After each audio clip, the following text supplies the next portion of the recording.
I have some pages in your course text that we're going to look at. I'm going to be sharing them on screen with you. And then we have some role-playing videos to look at later, just to get an illustration of what good interview techniques are.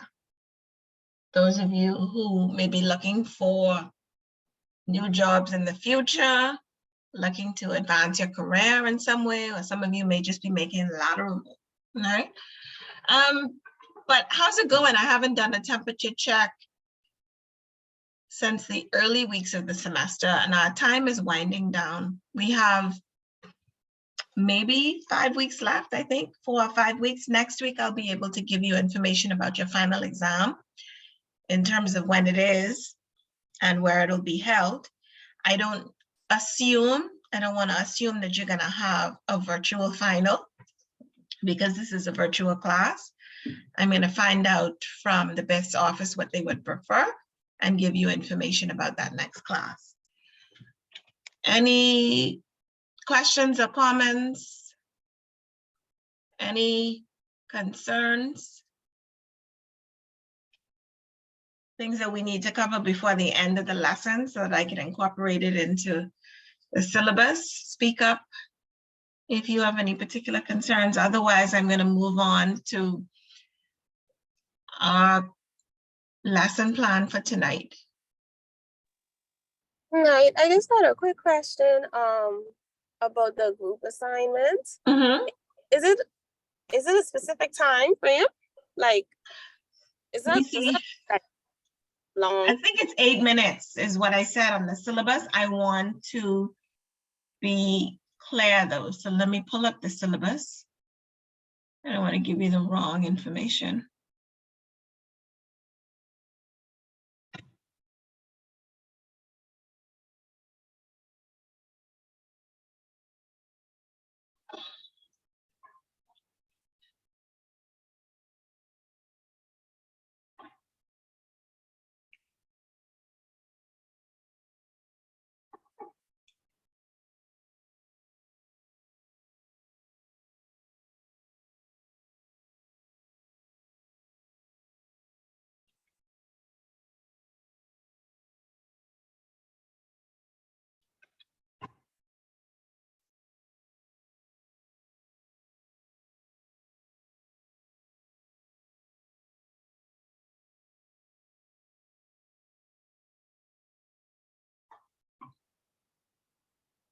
Eight to 10 minute video right at the top.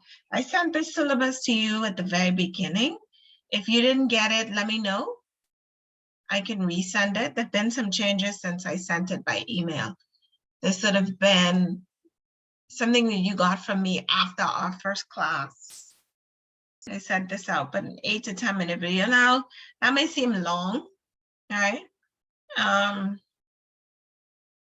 maybe for some people it is, but if you are demonstrating the skills required by the assignment, and I sent a rubric last week, you'll find that the time will go quickly. Okay, Chanel? Okay, thank you. Mm-hmm. All righty, so resumes.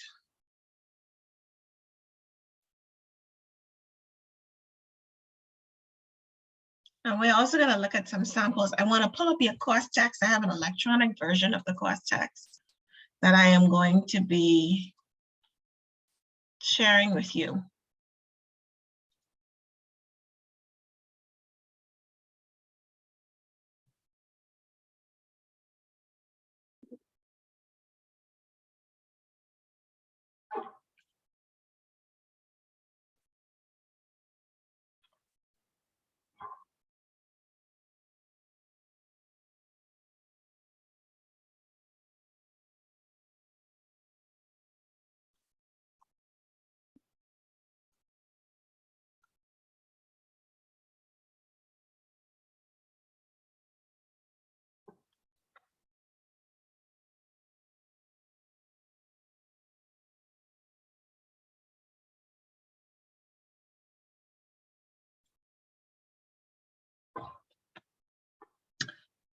Okay, so as I said, we're going to talk about preparing a resume and cover letter tonight, and then how to conduct yourself on an interview, things that we want to keep in mind. I want to start by asking a question. Is there anyone working in HR in the class? Anyone who has responsibility for hiring? Or if not, have you sat in on a bad interview or performed poorly on an interview yourself? I've sat in on some bad interviews. I was a part of a committee to hire new professors in my department recently, well, last year, and we had some interesting interviews. It is a very uncomfortable position to be in. I'm sure for the person being interviewed and for the people doing the interview. Has anyone in the class, is anyone willing to share if they've had a bad interview experience or sat in on a bad interview?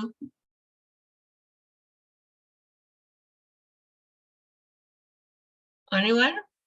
I remember years ago as a college student, I wanted a summer job and I had traveled home for summer break, as most college students do.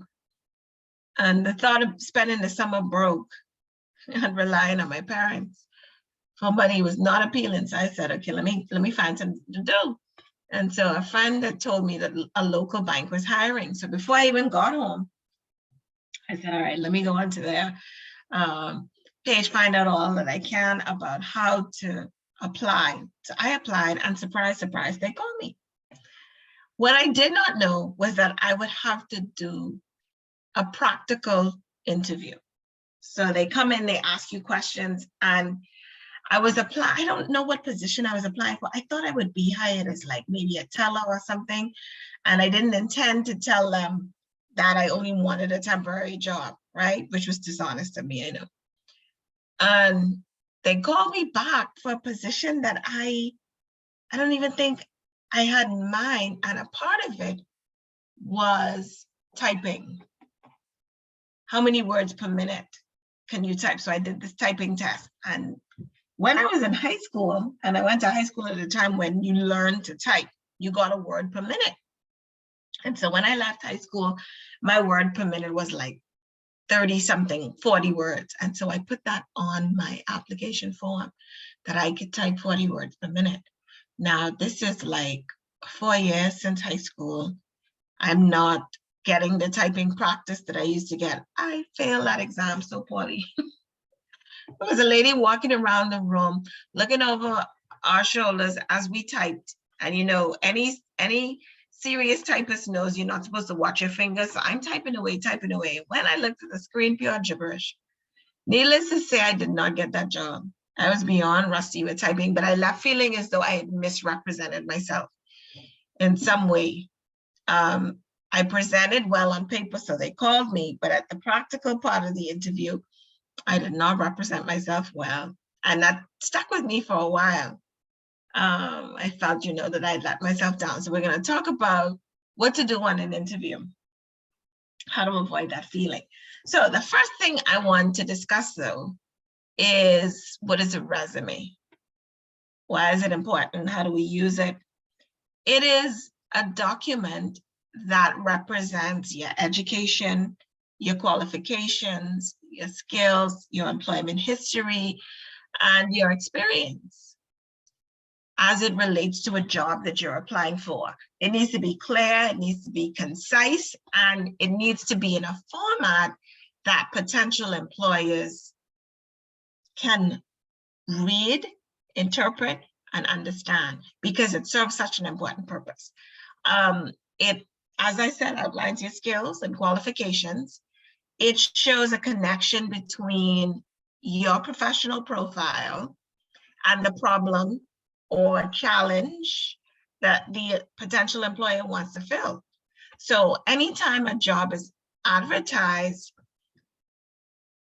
it is done with the intent to solve a particular problem or to meet a need within an organization. And so your resume bridges that gap. between the need, if it's done well, and if you're appropriate for the position, the need that the company wants to fill, and your skills and qualifications. Oftentimes, when we are prompted to submit a resume, it is because we've looked at an advertisement detailing job descriptions and duties required by a particular post, right? It serves another purpose. It should get you an interview. It needs to so clearly demonstrate that you have the skills and qualifications and the professional background that the organization calls you for an interview. So you need to give serious attention to updating your resume or preparing your resume, and that is going to be your next assignment, to work on your resume. I've taught this class and had students contact me afterward, even after we've done this assignment, to say, look at my resume, what do you think, how can I polish this? And that's fine, I'm glad to help in that way. But oftentimes, the job of updating your resume is an ongoing one. It's not something that is static. It's not a static document at all. As you grow and as your skills develop, so should your resume. And that's sometimes difficult to balance with the mandate that your resume shouldn't really be longer than 1 page. So we're going to talk about where that mandate fits and how it gels with your need or your desire to represent yourself as fully as possible as someone qualified for this job, right? So what do you think potential employers want in a resume? What do they want to see? And I've emphasized this so many times. First of all, it needs to be clear and accurate, right? And it needs to be up to date. I just made this point. As you grow, your resume should grow, or at least the skills and qualifications represented in your resume should expand. It speaks for you in your absence. So you are not there. You send this document ahead of you. You want it to represent you well. And that means paying attention to some of the finer points like grammar, mechanical errors.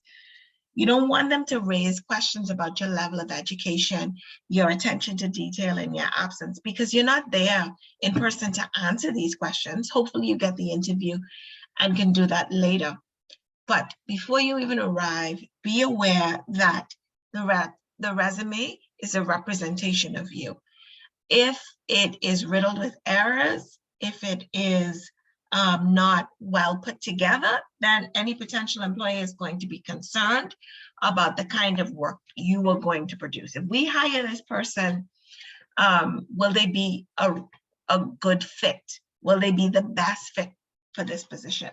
I want to share with you from your course text a list of the top 10 pet peeves potential employers or recruiters listed when they look at a resume. What are some of the things that make a candidate an absolute no-no for them? Let me share that on screen with you now, page 166.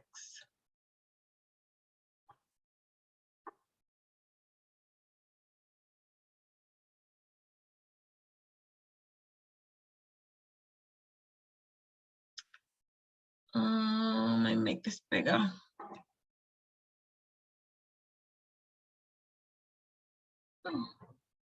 It's not having the effect of making it bigger. All right, so hopefully you can see this a little better. Let's too fast. All right, I totally lost my place. 1 second, let's do that again.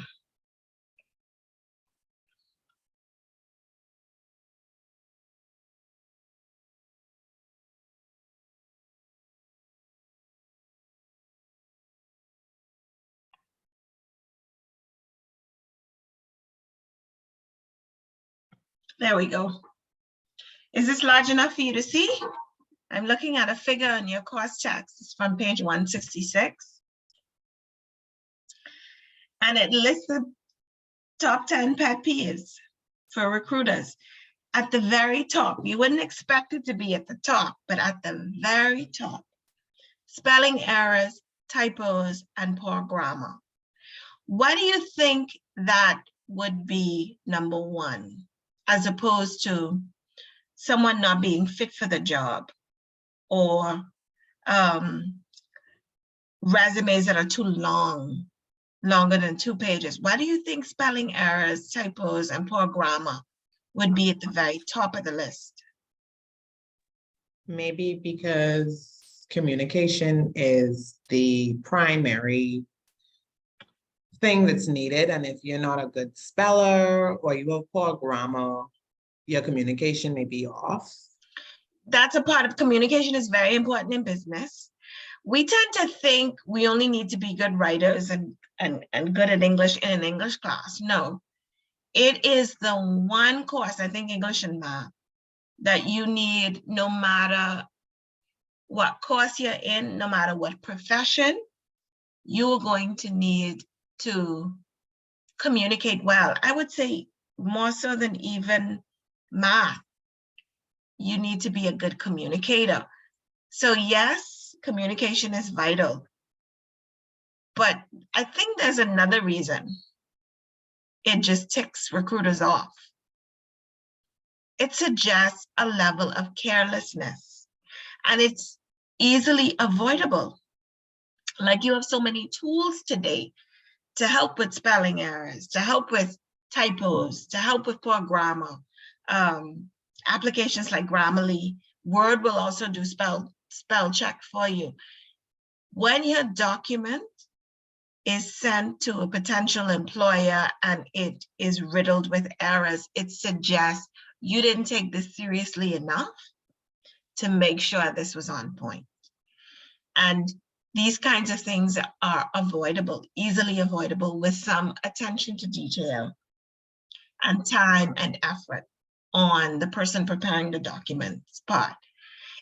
And so if we look at the other pet peeves, too duty-oriented, missing dates or inaccurate dates, missing contact information or inaccurate or unprofessional email addresses. We talked about that a couple classes ago. Poor formatting, long resumes, long paragraphs, unqualified candidates. We can kind of explain the others away. A long resume, for instance, or something too duty-oriented might be explained as the person being really eager to represent themselves well and wanting to put everything that they bring to this position out there.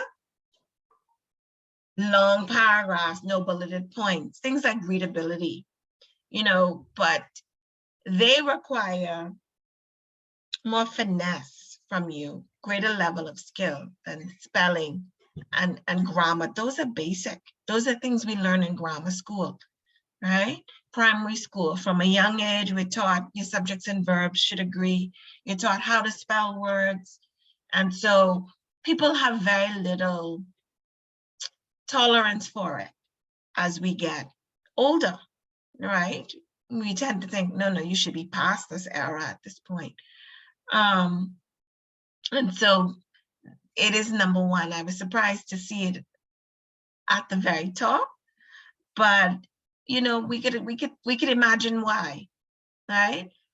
You're applying for a position and they want to make sure that you are the best possible candidate, right? So long resumes greater than 2 pages. So the rule is generally 1 page, no more than 2. We'll talk about what those pages should contain and how firm this rule really is. Okay, are you surprised to see anything else on this list? Are you surprised? All right, so I'm going to stop that share. And I want to now look at the sample resume included in your course text. And we'll see what it looks like, what components it contains, and then we're going to look at some other sample resumes, because there is a popular format for resumes, but there are ways we can tweak it too, right? We don't have to always use reverse chronological order. There are other formats that we can look at. So there's a good sample on page 167 that I want to share with you.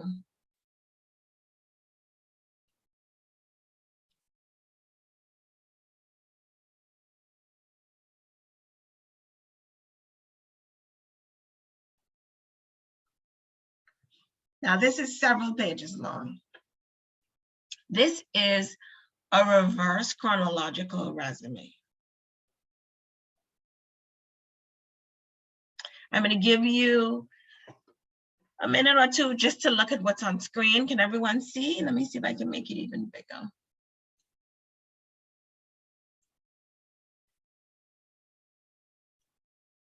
Without cutting off parts of it. Okay, so it's at 175%. And then I'm going to scroll down.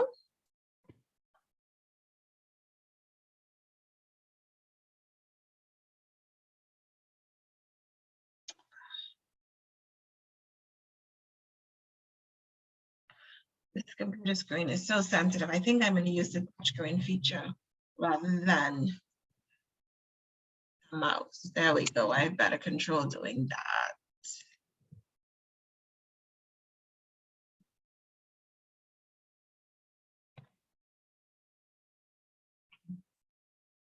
Okay.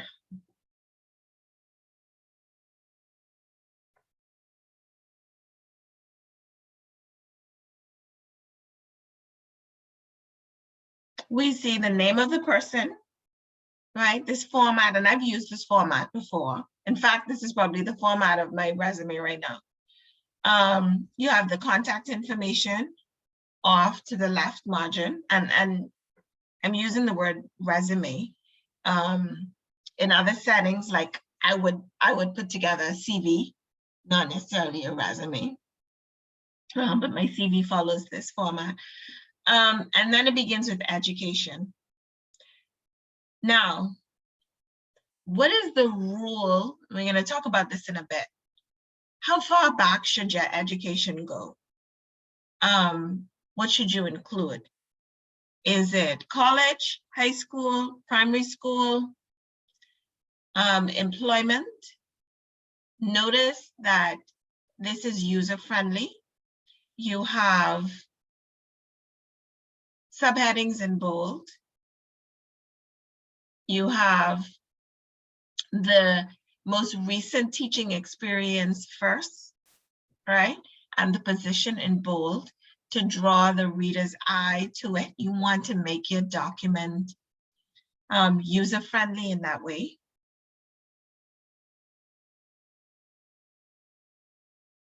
This is a one-page resume.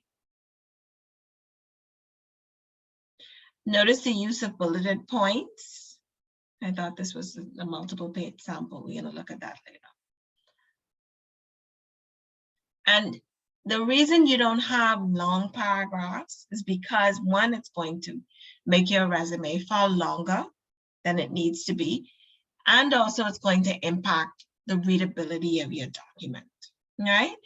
This is not colorful, it's not fancy, it's not unprofessional, right? This person is applying for a job, not trying to get an art award. So your resume doesn't need to be fancy and colorful and engaging in that way. You want to represent yourself in a professional way. You start with your education, most relevant. And then include the education that would fit the position being applied for. This is a student graduating. So you'll notice that there is no extensive work history, right? And that's okay. Sometimes that works against you, but it depends on the kind of position you're applying for. So have a look at this, and we have scales at the bottom. Instead of other, I would have used the heading skills at the very bottom instead of other. Other suggests this is incidental, all right? When really the information here is quite important in establishing an overall picture of the person applying for the job, all right?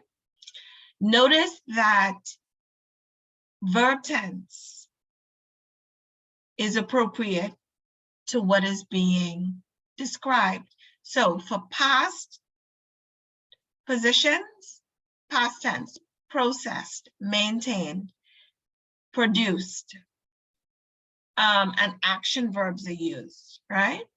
And it's a short phrase, catchy, not long, and drawn out. And then we have the education listed. Again, short phrases, not long, drawn out sentences. Okay, so that is one example of a resume. It doesn't include an objective.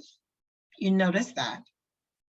And we're going to talk about whether you really need an objective, whether that has to be in your resume. We're going to look at the basic parts of a resume first. So we're going to look at figure 8 on page 170 of your booklet. And as we go through, I want to discuss these components with you, or the basic parts of a resume. So figure 8, page 170.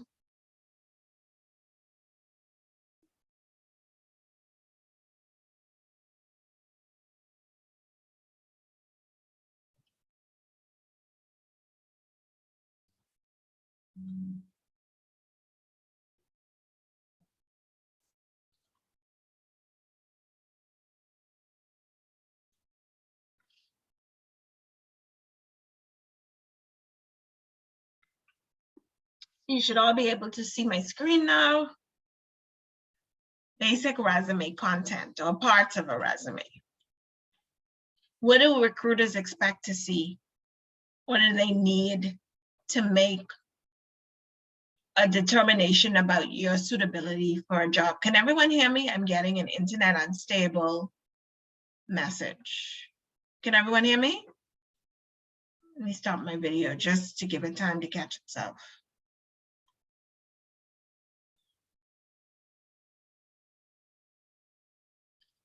Meeting controls. Yeah. All right, so we look at this sample on page 170 of your text. And if it gives you a better view, please feel free to pull up the actual sample on your device from your course text. You don't have to look at my screen. It may be a little bit smaller for you. I'm going to slide this up just a little bit and over to give you a better view. There we go.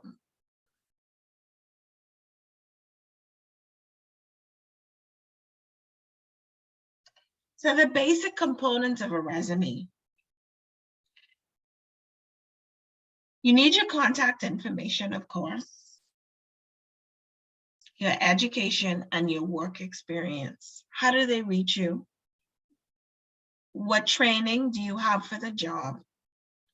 Either through a college or trade school, and what experience do you have for this job, right? So work experience. Your contact information, you first are going to provide your name, and you need your full legal name. That's very important. Other information, so you might want to include your mailing address, right? And you need an email address too, because that's generally how people communicate. You will probably get a message by email before you get something through the mail, right? And of course, a phone number. You may get a phone number even before a phone call, even before you get an email, right? You may get a phone call to say, I'm going to send this email to you, right? You want to make it very easy for a potential employer to reach you. Now, do you need an objective? Many modern resumes don't have to include an objective, or don't include an objective. Is that the best practice though? The content of the objective for a lot of people seems too obvious. It's the job you're applying for, that's clear. People know, they put the position in the paper, right? Your cover letter and the body of your resume outlines your skills. So a lot of people think the objective is repetitive. You don't really need that information. It's not absolutely 100% necessary, but the objective can be very useful, especially if you do it well. It can grab the attention of the recruiter and encourage him or her to read your resume. A well-crafted objective grabs the recruiter's attention and encourages him or her to keep reading. So I wouldn't just leave it out or think it's unimportant. So it's a good idea to include it, especially if you are a recent graduate and you don't have a whole lot of work experience, or if you're changing careers. And the connection between your work experience and the position you're applying for is not obvious. An objective can help, right? A clear objective, a well-crafted objective can help. So let's say your resume shows that you have a history of work in a particular field, right? But you are applying for a job in a new field. Your objective can rationalize and provide an explanation for why you are applying for this new position. People will ask questions or think. I remember being on the hiring committee and thinking, or having the question discussed amongst the 8 of us on that committee, why was this person out of work for the last 4 years or 5 years? Why are they looking to make this move? You had people from all parts of the world coming to the Bahamas. A well-crafted objective can help to answer certain questions, certain gaps in either skills or career path. A well-crafted objective can help to fill those gaps. If you use it, your objective should be customized.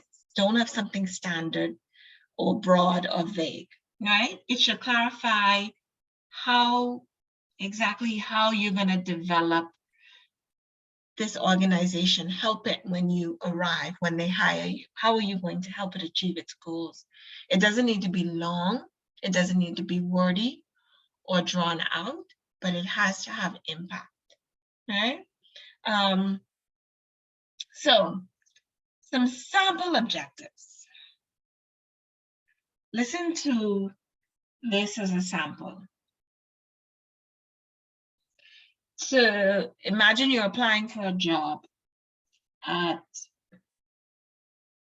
a car dealership, and your objective says at the very top, you want to contribute to increase sales and productivity as a member of the sales team at Multi-Auto. What is that objective doing? One, it's forward thinking, it's confident. You are already envisioning yourself in the position, and it outlines how you can help the company to increase sales and productivity. And as I said, it's forward thinking as a member of the sales team at Multi-Auto. Short, sweet, and to the point. Or imagine that you are applying for a banking job, right? And you have an objective that reads, to use my banking experience and superior interpersonal and communication skills in the role of relationship manager, to maintain existing client relationships, to attract new clients, and to increase revenue. That's an excellent objective. So what are you doing in a statement like that? One, you're highlighting your experience. I'm using my banking experience. You're highlighting your skills. And my excellent or superior interpersonal and communication skills. You highlight the role that you want. And you are goal-oriented. How am I going to help this organization? I'm going to maintain existing client relationships, bring in or attract new clients, and increase revenue. That is an example of a good objective. It's not long or drawn out. It's not as simple as the first one, but each has the same objective. A focus on what you bring to the position, your suitability, and also a focus on how you can help this organization to grow, whether it's increased revenue, whether it's bringing in more business, potential clients, maintaining relationships, whatever the position requires of you, your objective should illustrate a knowledge of that position and also bridge the gap between you, your skills, and it. All right. The next thing you want to include is your education. You list your education in reverse chronological order. What does that mean? That means your most recent degree comes first. Now, recent degree is applicable, right? Not everyone has gone to college, that's fine. But your most recent education first. And let's be real, if some people have only completed primary school, then, or some high school, that is what their resume will show, right? If they've only, if they've completed college, then that is what their resume will show. If you have done postgraduate work, then your resume will show your college and your postgraduate degree, right?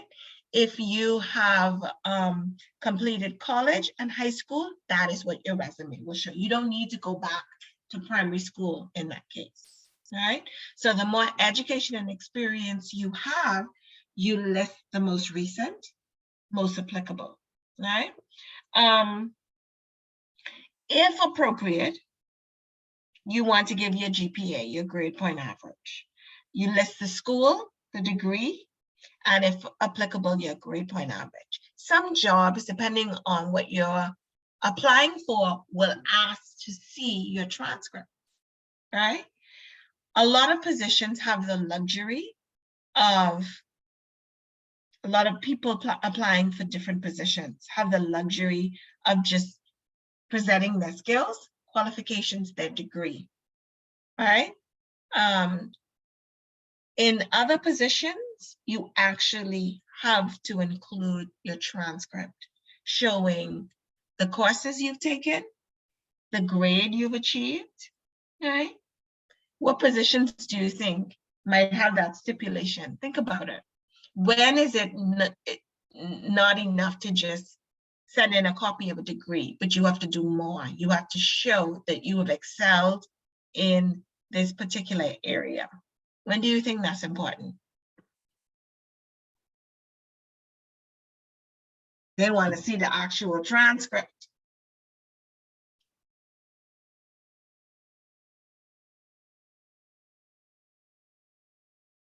You can't think of anything? When they're actually considering you?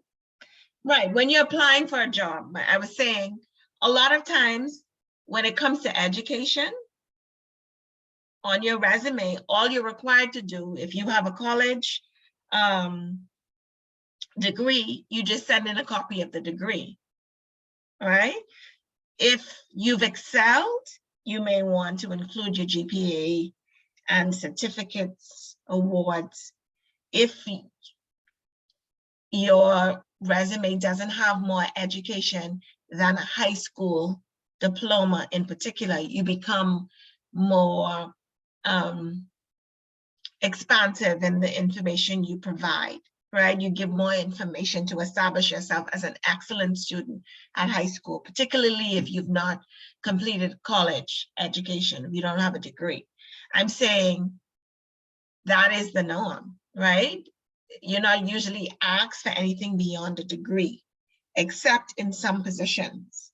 You have to get an actual copy of your college transcript showing the courses you've taken, showing GPA, showing where you've excelled in particular positions. Can you think of any field where people work and they have to be that descriptive and that detailed in the kinds of academic qualifications and academic record they provide? Doctor? I actually don't know if doctors have to do that. Maybe. You want to, and we like to think when we walk into a room, this doctor was the smartest person. We need to know you were the smartest person in medical school. That's what we hope, right? A That's lawyer? not always the case. Teachers, sorry? A lawyer?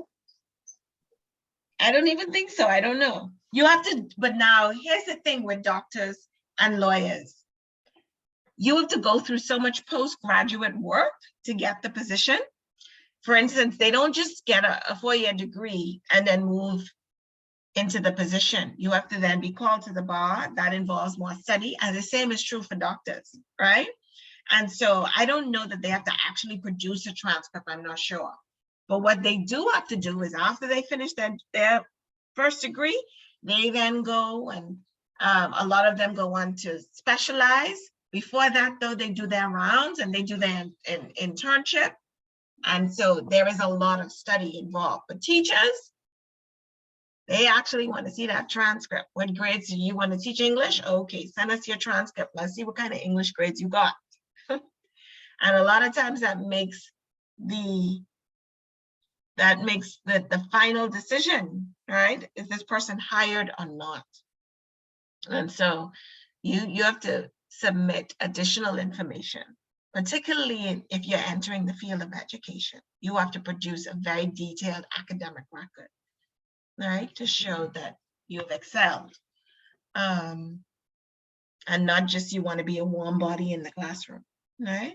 Now, I'm not saying that a transcript full of C's won't get you hired.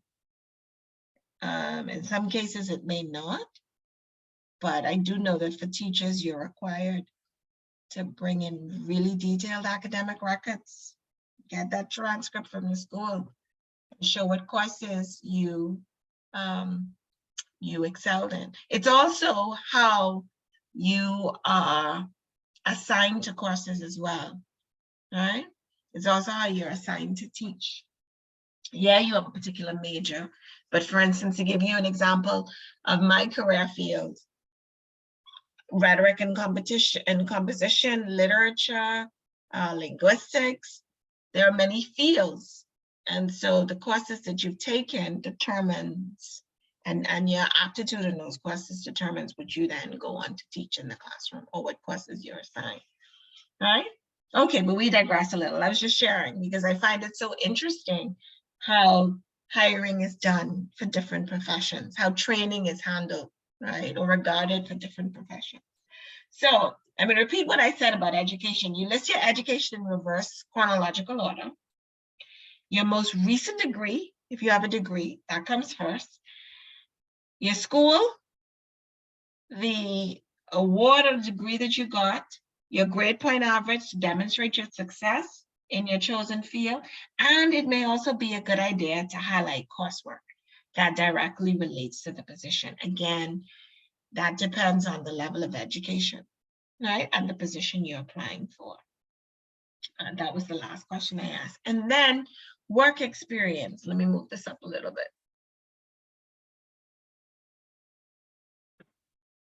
So your work experience, you list your employment history, including the positions, the companies, the locations, the dates, the duties, and the skills you acquired on these jobs, also in reverse chronological order. So remember what that means. That means most recent first.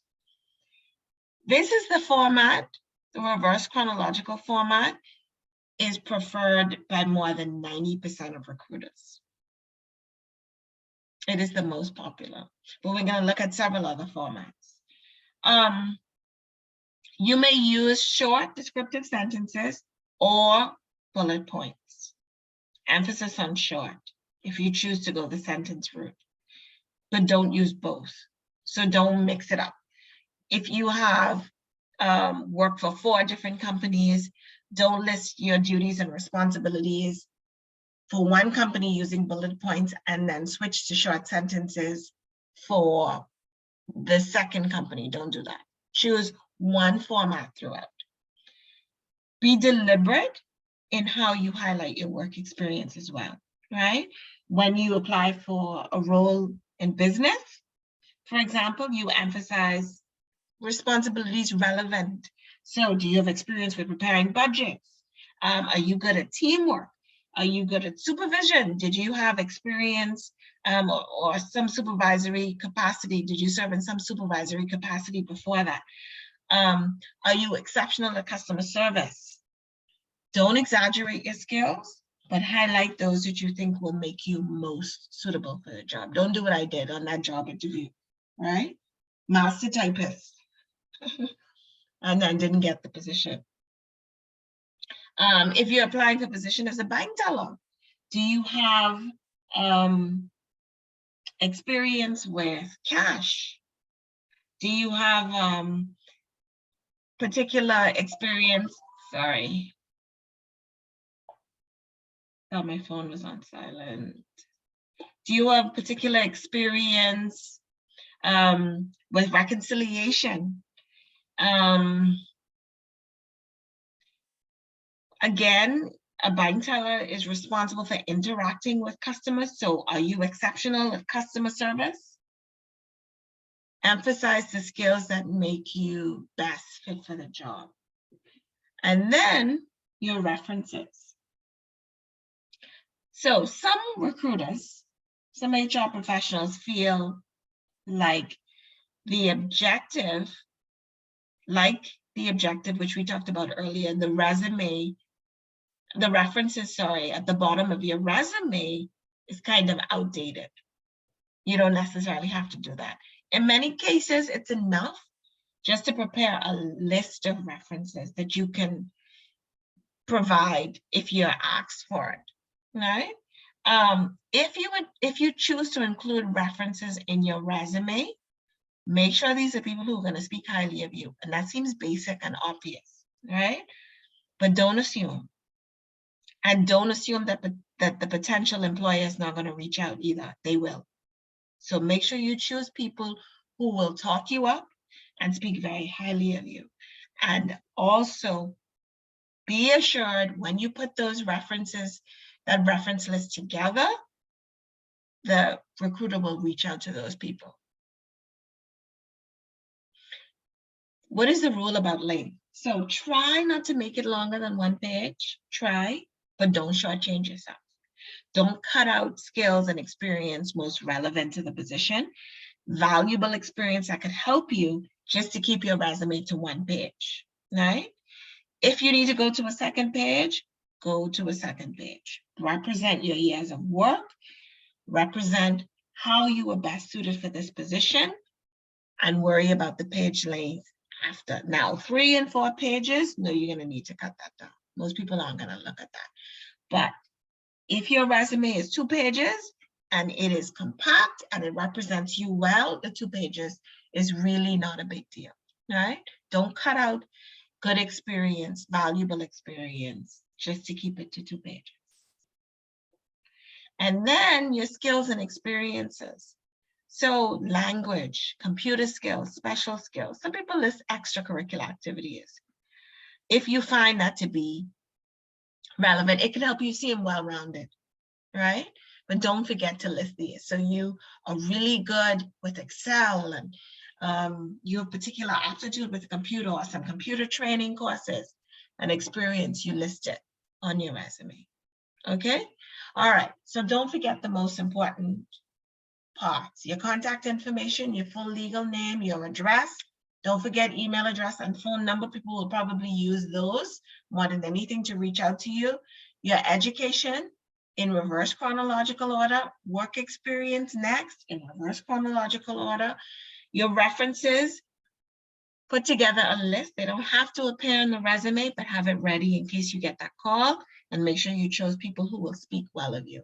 And then your skills and experience. What makes you best fit for the job, okay? So as I said earlier, this is the most reverse chronological order is the most popular, but we're gonna look at some different kinds of resumes and discuss the pros and cons of each.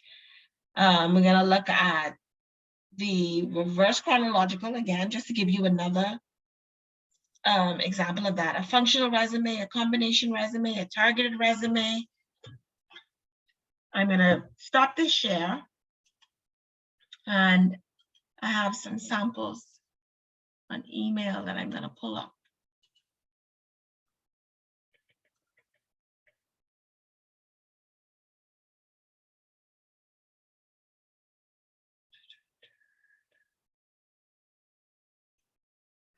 All right.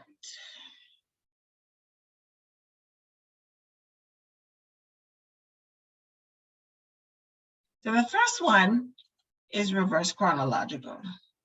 We've seen this. This is the one that's multiple pages. Well, actually, no, it's really small. So we've condensed it to one.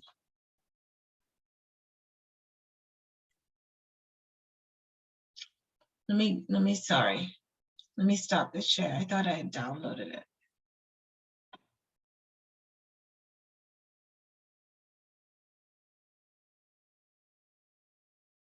There we go.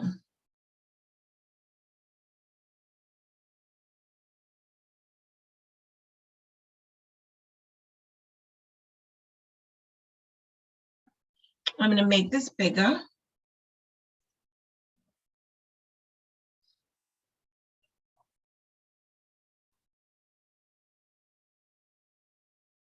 So this person uses a different format, right? We have the name across the top. That's fine too. All right. It needs to definitely be included. So whether you include it in the left margin, you have the line down the side that's in the left margin, like the first example we looked at, or this. But look at this format. It is clean, it is readable, it contains a lot of information, but it's well organized. And so we don't feel like it's difficult to read, right? This includes, instead of an objective, a summary of the person or professional profile. That is a good strategy as well. And then we have experience from most recent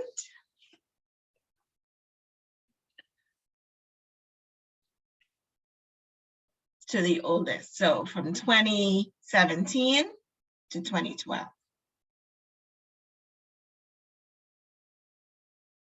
So what is the advantage of this? And he chose to include education before skills before education. That's fine too, all right? But remember, he wants to emphasize what makes him fit for the position. And this person has a lot of sales experience. And so he wants to emphasize the skills related to sales that make him fit for the position. His education comes after because it's a general degree in business, right? But it's the work experience that he wants to sell him, the work experience and the skills. And he has a lot of it that's specific to the position. So he highlights the experience and the skills, and then the education, because his degree is more general, it comes after, right? What is the benefit of this? So it demonstrates a consistent work history, this approach, right? It puts your work experience out there, it highlights that, so that's a benefit. It is easy to read, and it puts the most relevant information in the eye of the recruiter early, and so it's preferred. So when you use this format, you're giving what most HR professionals want, so that's a benefit. But there are some disadvantages of using this reverse chronological order. So if you have had a whole lot of work experience, diverse work experience, so your previous job titles are substantially different from the position you're applying for, then this format may make it look like you're not suitable for the job that you're applying for, all right? And if you don't have a consistent work history, so if you've been unemployed for periods, this kind of format will emphasize that because the dates are clearly indicated, right? along with the employers. So if you have gaps in employment, this format is going to show those gaps. And if you've been stagnant too, if you have not advanced in a particular position, it's going to show as well in this reverse chronological format. So just to review, this can be good because it emphasizes your skills and experience. It is easy to read. You have most recent first. If you have a consistent work history, it's good. If you have gaps in employment, this format can emphasize that. So it may not be the best, right? You may want to use a different format for your resume. So we're gonna look at a functional resume. Let me stop this share and pull up another example.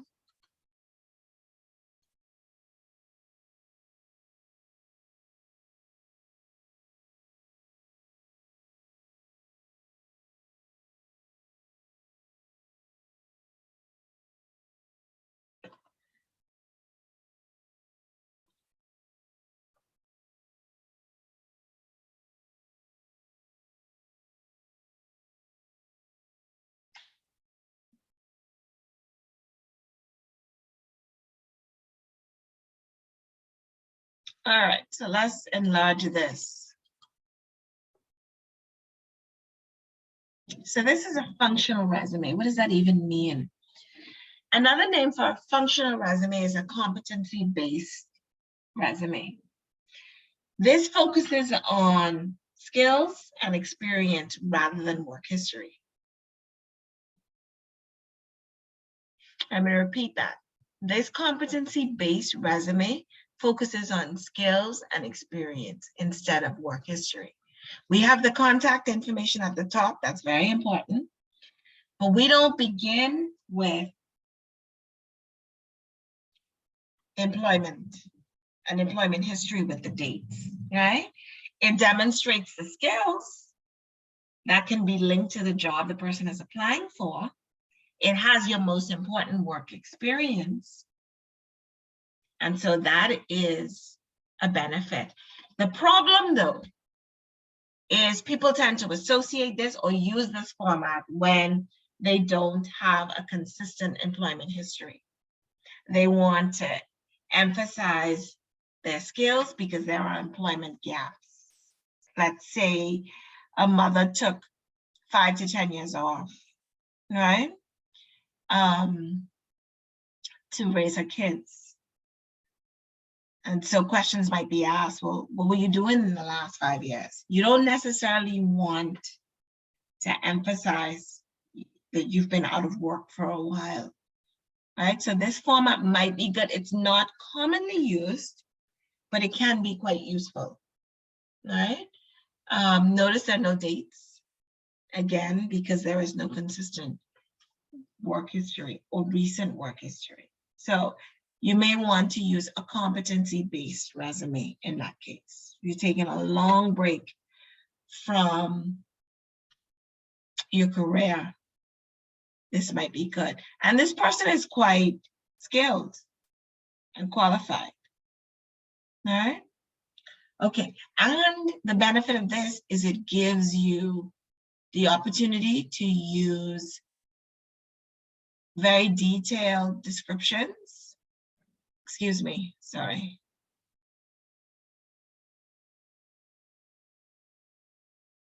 It gives you the opportunity to be very detailed as you list your skills, because essentially that's all you're including in this competency-based resume.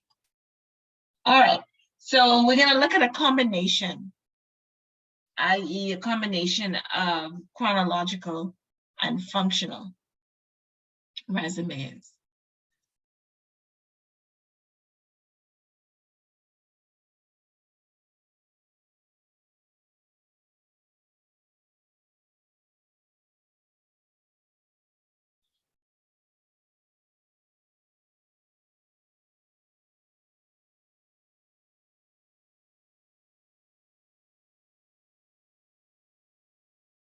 All right,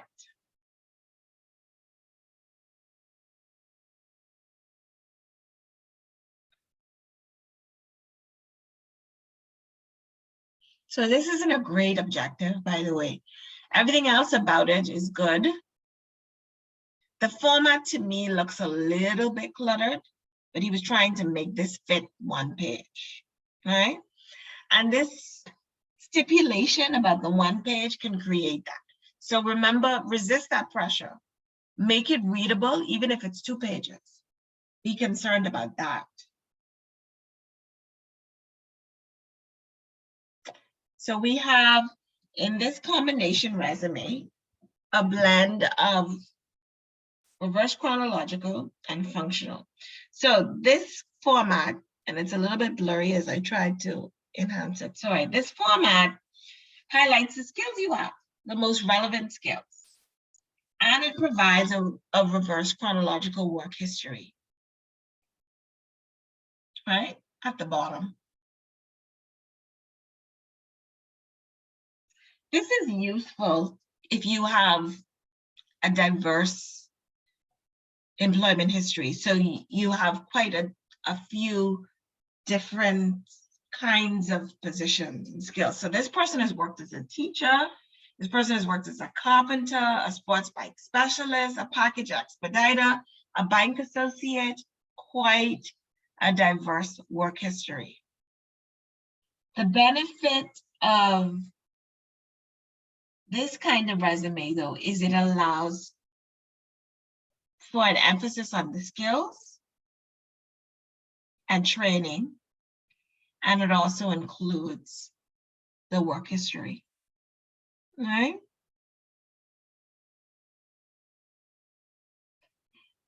The drawback of using this is it's not very popular.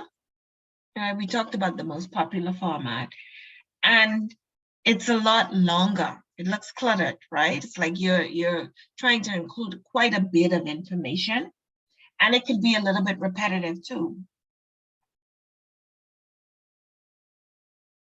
So you have to have some skill in using this format. But what he wants to do, what Mr. Collingsworth wants to do, because he's worked in so many different jobs, is to provide or to highlight those skills. He needs to provide a professional summary because his work history is so diverse. In this case, then, I would not have included the objective. Just begin with the summary. And my recommendation would also have been to take this to another page. But otherwise, it's a good representation of the person, right? Don't feel like you have to crowd it into one page. Okay, and the last sample I want to look at is a targeted resume.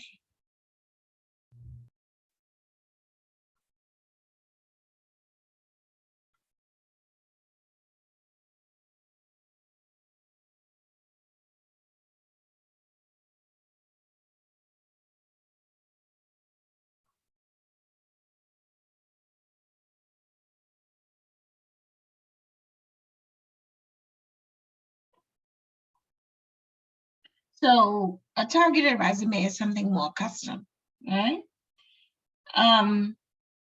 It highlights your particular experience and skills, but it is a format that points out to the reader how you and your experience really match this job. So it begins with a job target, special events coordinator, and you highlight your skills. You begin with your skills first, your achievements, and then education and work experience. So why? Why is this useful? If you are in a position where,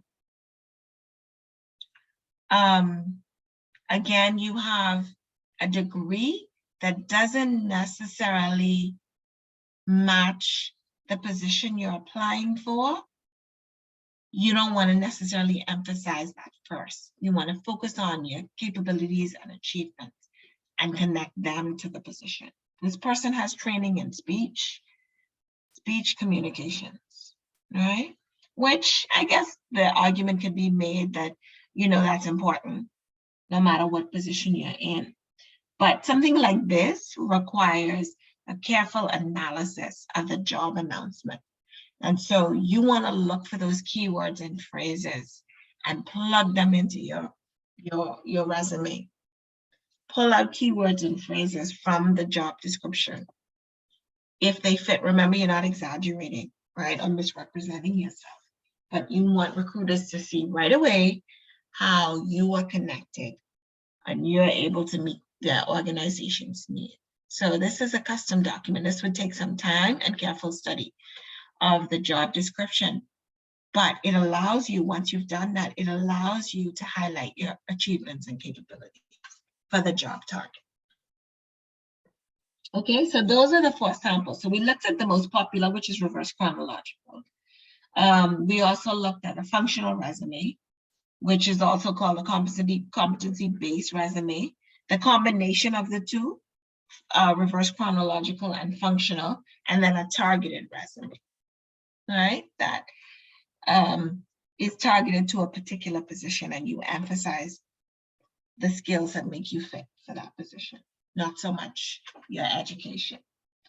So looking at those resumes raises another question that people often ask. Students have asked me, do I need a cover letter? Is that out of fashion or out of date? The cover letter gives the potential employee their first impression of you. It is going to engage their interest. It's going to encourage them to read your resume, just like the objective, right? It is a sales letter. You're selling yourself and your experience. So the answer to that is yes.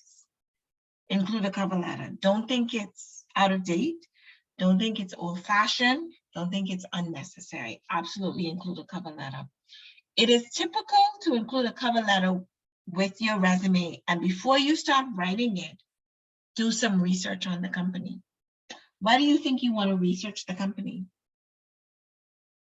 Before you put this cover letter together, why should you look up some information about the company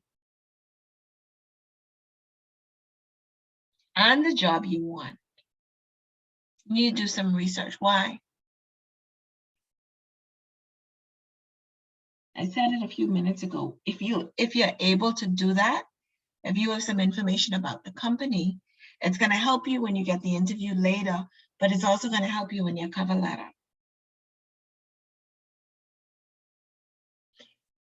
It gives you the opportunity to say things like, I learned that, or I was impressed to find out that your company's sales have grown by 20% in the last 2 years, last year, and I'm eager to help continue to grow sales or to bring X skills to the position that will increase sales even more. What you're doing is demonstrating, I've done my homework, I've done my research, I know something about this company, and I'm confident enough, right? So make sure you research the position, what they're looking for, and make sure that you include these details in your cover letter. I'm not saying you provide an entire treatise on the company, 3-4 pages, no, but key details that help to sell you and show your enthusiasm for the job. When possible, make sure you address your cover letter to an actual person. Don't begin with to whom it may concern. Call the company, find out the appropriate recipient's name. If you can't get the person's name, include their job title. Do not write a cover letter that begins to whom it may concern or dear sir, madam, right? That suggests lazy, I didn't do my research, right? Again, I'm going to say it because it's so important. Look at the job description and the skills required, and use phrases from the job description in your cover letter to emphasize why you're the right person for the job. And make sure your cover letter includes a very strong opening. Why do you find this job exciting? Why do you want the position? Why are you confident you're right for this position? That research that you did earlier, use that research to show that you know what the company does. You know what its mission is, you know what its core strategies are, and emphasize how you are going to add value to this organization. And then when you're ready to close your cover letter, ask for a job interview. But make sure you're flexible. Be flexible regarding the time and the location of the meeting. So you include your contact information. Don't think, oh, they can get it from my resume. Include your contact information so that the potential employer can reach you. And then be proactive and say, you're going to call to follow up. We're going to talk about how many times to call before the end of the night, right? But be proactive. Ask for the interview, say you'll call to follow up. A standard closing, like sincerely, that's fine, that's adequate. Keep your cover letter short. The rule of thumb is, like the resume, try to keep it under 1 page, right? More so than the resume even, because your resume may go into 2 pages, like we said. Your cover letter, though, try to keep that to 1 page. And then customize it. Don't send a generic cover letter. Customize it for each position you're applying for. And then make sure, like you did with the resume, make sure it's free of grammar errors and punctuation errors. Remember, they misrepresent you or represent you poorly.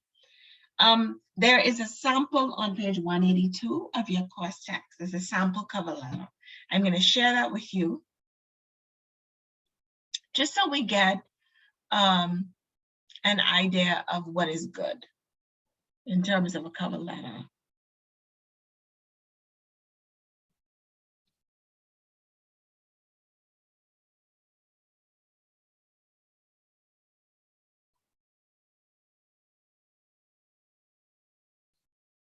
Let me move this over. Not too much.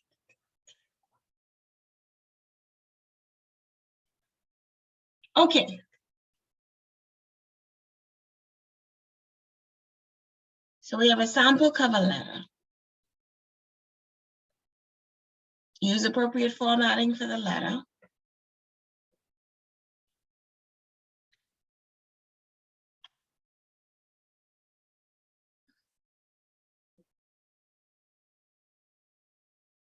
Provide information very early about who you are and why you're writing. All right, first paragraph. Clear topic sentence. This is why English is important. No matter what you do or where you go, you're going to draw on your communication skills. All right, your writing skills. Briefly describe education. Remember, your resume tells the full story. But briefly describe your education and experience that make you fit for the job. And then, why are you particularly interested in this company? Sound excited about it, all right? And then you give practical information at the bottom. You can reach me by doing X, calling X, emailing X. These are my dates. Notice how broad this availability is. All right, you might also say something like, I am available at your convenience, all right? But I'm gonna call you next week to follow up and do that. In the meantime, you may call me or email me. This is not too pushy, that I'm gonna email you to, or call you to follow up is not pushy at all. You want the job, and that comes across in your proactiveness in this final paragraph, all right? And then you sign your letter.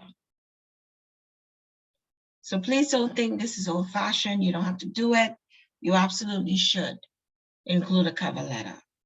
And choose from your resume those key components that are going to make you particularly fit for the job. All right, don't think, oh, they could read the resume. They want this information.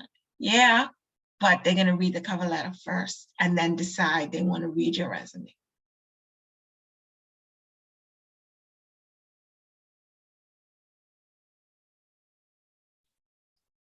All right, so your resume is good, your cover letter is on point, they call you, they want to give you the interview. What do you do to sell yourself on this interview?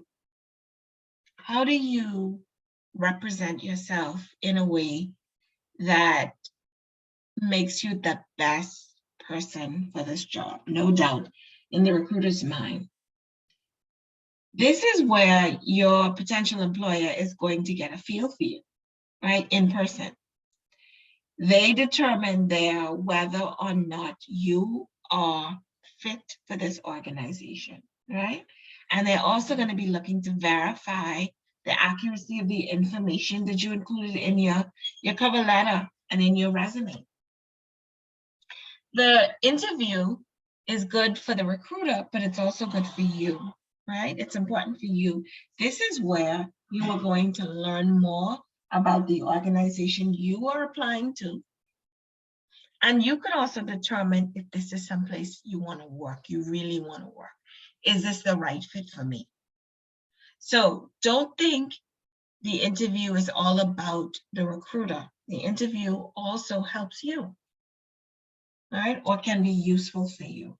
So we're going to watch a short video that is going to give some interview tips, right? How to make a good impression on an interview. And then after that, we're going to watch some role playing, right? Some good and bad interviews and talk about what could have been done better or what went wrong. So I'm going to stop this share of this cover letter. And I need to open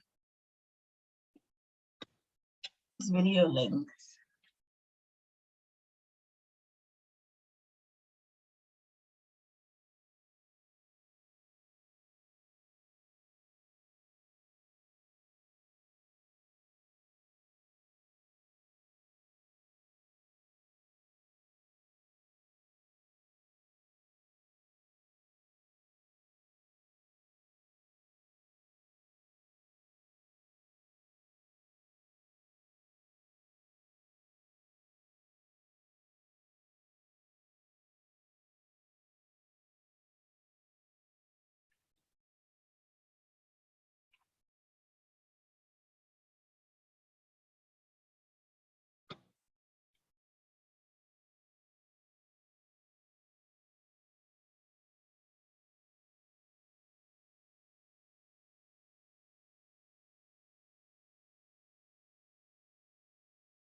Okay. This was a video I found targeted for Harvard Business Review. As I think about what might be useful in class, I try to go to the most reputable sources. And so this is a good source. Let me go into full screen mode. Sorry.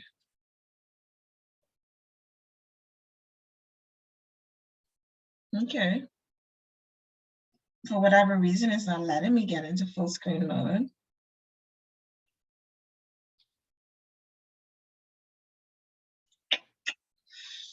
Ooh. All right, it's not allowing me to go to full screen mode. It's saying it's unavailable. So we'll watch the video from this small window.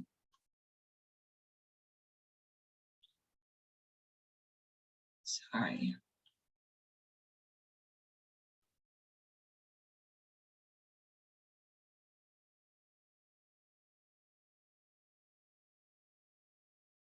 Okay, so let's listen to some of the tips that she gives, and then we'll apply this to the role play videos we're gonna watch. Hi, Harvard Business Review. My name is Tori Dunlap. I'm the founder of her.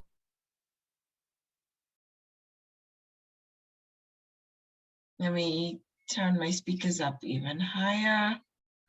These get really loud. Workforce 100K and the host of the Financial Feminist podcast. And today I'm here with tips and tricks on how to succeed in your next job interview. Now, job interviews can be super daunting, but your prep work happens before you even walk in the door. My first tip is to take a look at the job description and go line by line, thinking of statistics, narratives, or other stories about how you're qualified. You know that section of the job description where they have all of those bullets of requirements like must be a self-starter, must be organized. You're going to prep for the interview by thinking of particular stories from previous experience that show that you are organized, you are a self-starter. Anytime you can tie your experience to specific outcomes is a great thing. So I was organized with this project and it made the company $50,000. It's a great example of how you can use a specific statistic, a specific story to show that you're qualified for this particular job. One of my friends did this in the past and it worked out really well for her. She was trying to move from being a hostess at a restaurant into recruiting.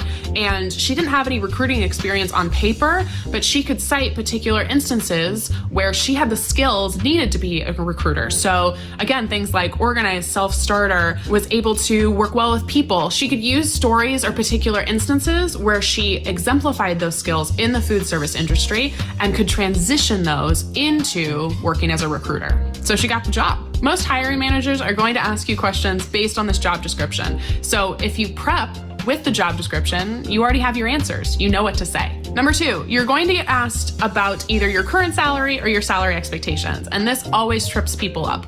It's the hardest job interview question, though. What are your salary requirements? And I'm going to tell you exactly how to answer it. The first question, what is your current salary? It's actually a question that's illegal in over 20 states. I'm based in Washington State. I know it's illegal here, and you can do a quick Google search. It's a question that's used by folks to get you for as cheap as possible. So obviously we want to avoid answering that question. If it is illegal in your state, you can tell them. It's actually illegal to answer that question here in the state of X, but happy to talk about my qualifications. And you can say the same thing if it unfortunately isn't illegal in your state. That's not something I'm comfortable answering, but I'm happy to talk about my qualifications for this role. The what are your salary expectations or what are your salary requirements question is one that's more common. And it typically is the company's way of trying to see if their budget aligns with yours. But they already know your budget, so ask.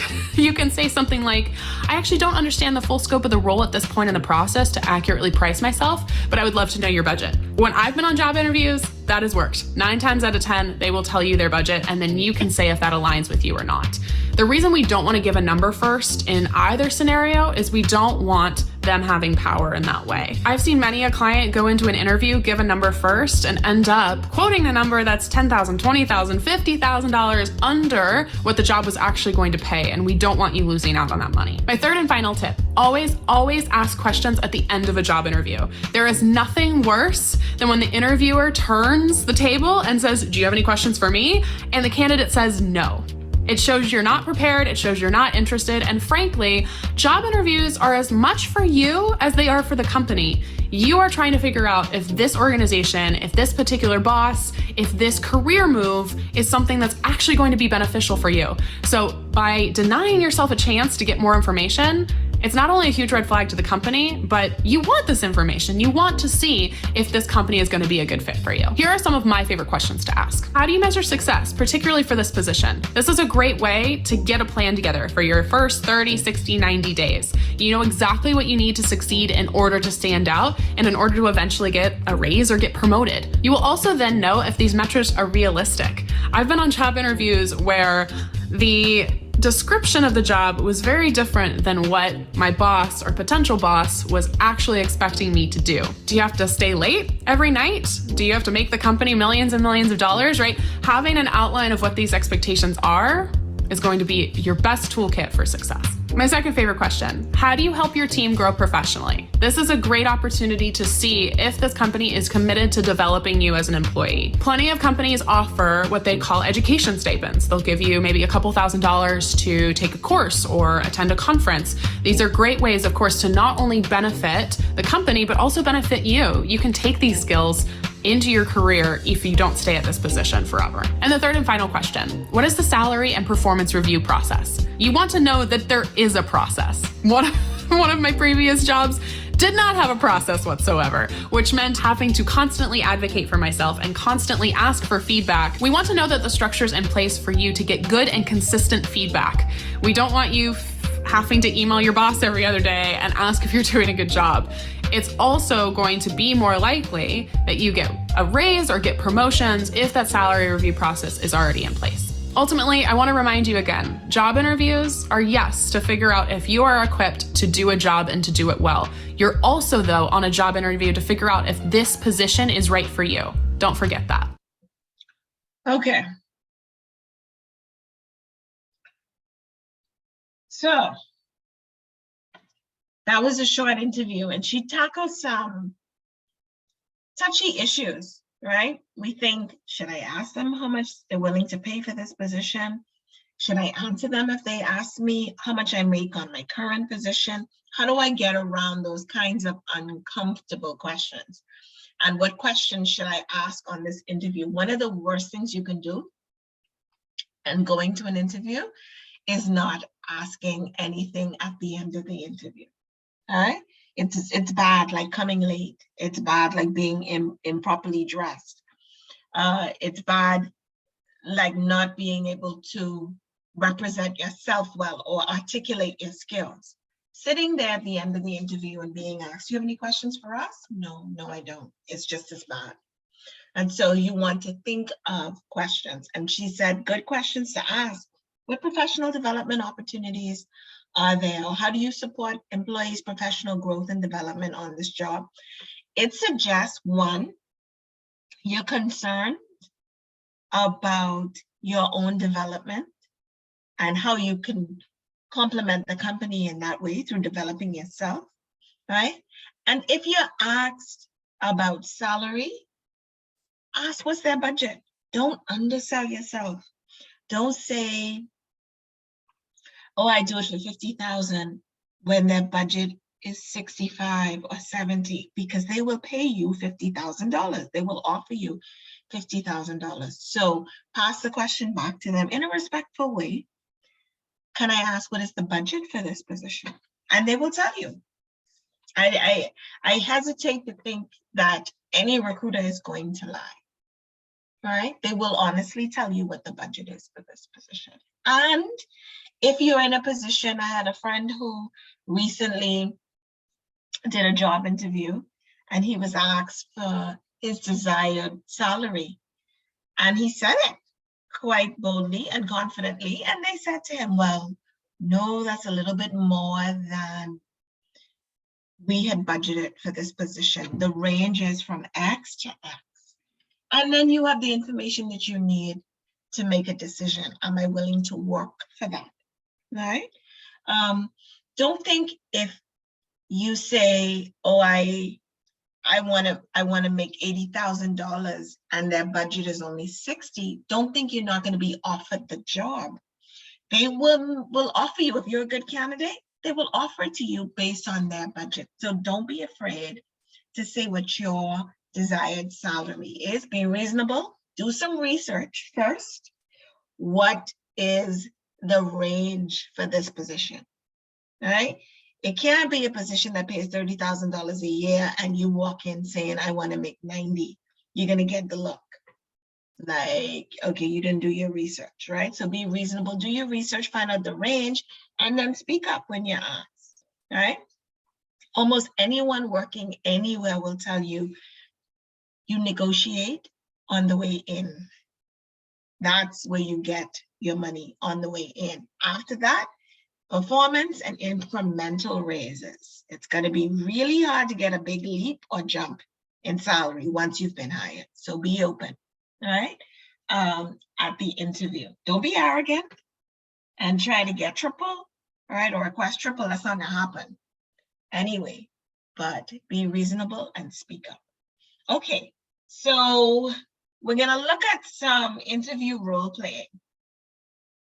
Some examples of bad interviews first. Sorry, I have too many things open on my screen. I need to close some of these.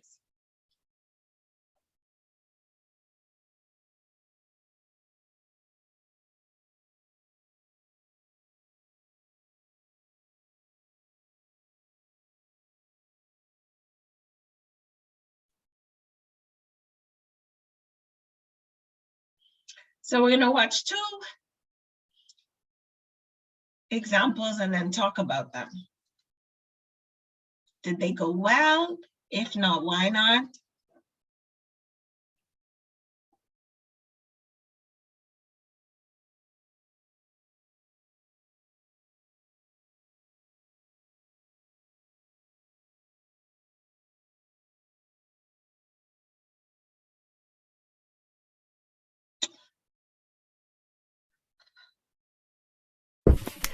Hi, Barbara. Am I sharing my sound? Can you hear that as well? Can you hear that? Can you hear the video? Yes. Hi. It's nice to meet you. Thanks for coming in for the interview today. Thanks. Nice to meet you too. Yeah, great. So I've had a chance to take a look at your resume, and we're really impressed with the experiences you've had in logistics. Yeah, well, I've worked in lots of places since my kids have started school. Okay. So would you be interested in upgrading any of the skills you currently have as they relate to programs in our job ad? Well, with 3 kids, there's never enough time, but I could manage some work if I get the work. I could try to take weekend courses when the kids are with their father. I know that my work in AS 400 is still current, but I could likely update what I've done in ERP applications. Okay, yeah, you certainly sound busy. Do you find that working with others comes easily to you, or do you prefer to work on your own? Most often I'm better on my own because I can set my own pace and try to meet deadlines that way without relying on others who sometimes don't make the effort. Okay. So would you say that you've taken the lead on team projects in the past? And if so, could you provide a few examples? I've just worked in small offices in the past, so mostly I've just been given tasks and done them on my own without having to bother working with others. It's just faster that way. Okay. So Barbara, those are all the main questions that we have for you today. Are there any questions that I can help answer? Well, I'm always worried about things like benefits. I'm guessing you have a dental plan. Does it cover braces? My son is going to need them in the next year or so. So we definitely have a comprehensive benefits package specifically related to our dental coverage. The only thing is that our orthodontics coverage is only for full-time staff members. Okay. Do you have any other questions? Can I work from home? My youngest is still in daycare, and I could save money this way if I worked from home, say, 1 day a week. Okay, so one of your children is still in preschool? Well, she'll be in school next year. Okay. So I can definitely see, Barbara, that you're very interested in this role and our company. One thing I'm noticing in your resume here is that we don't have a list of references. Is that something you'd be able to provide?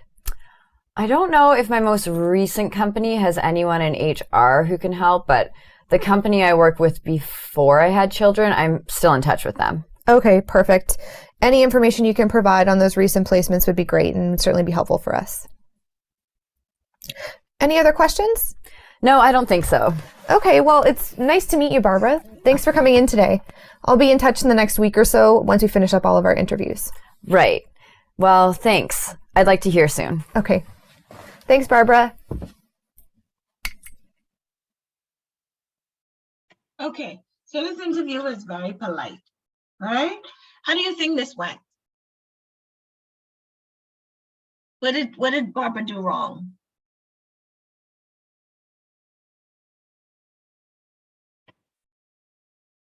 Many things. It started from she came in. What did she do wrong?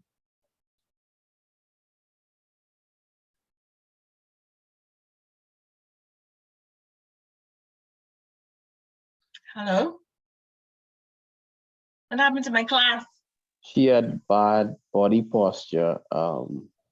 She seemed not to be concerned. She just wanted to get the job. She didn't show much attention as to what the company does. Or So she didn't do a lot of research. First of all, you come in and you shake the recruiter's hand. So she just sits in the chair and she does it on exit as well. Right? It's bad manners. And her posture is bad. Do you think she's appropriately dressed? No, she's casually dressed. A little bit casual with the sweater, right? Look at how the recruiter is dressed. And she does something else as well. She seems to be focused on her kids, and that's great as a mother.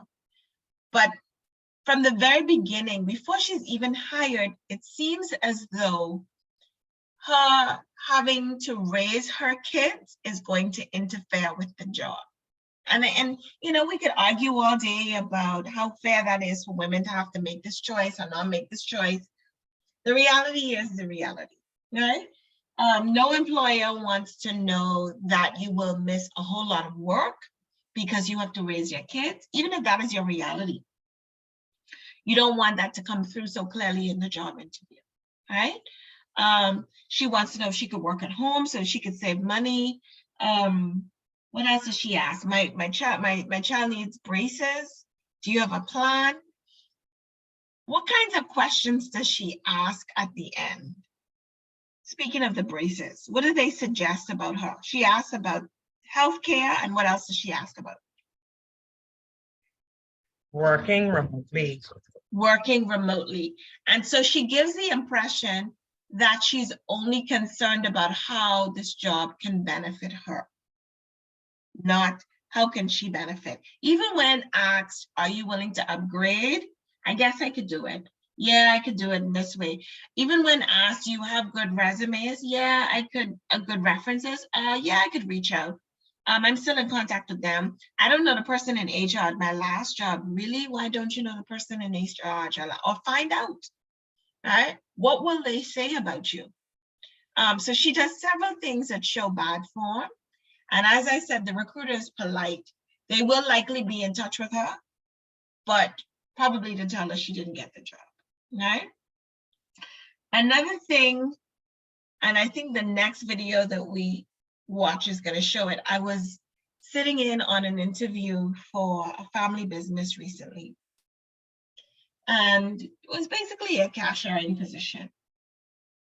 We ultimately did not hire the young lady, but I will tell you that, and you think these things seem so obvious, nobody would do that on a job interview. People have to know that that's bad.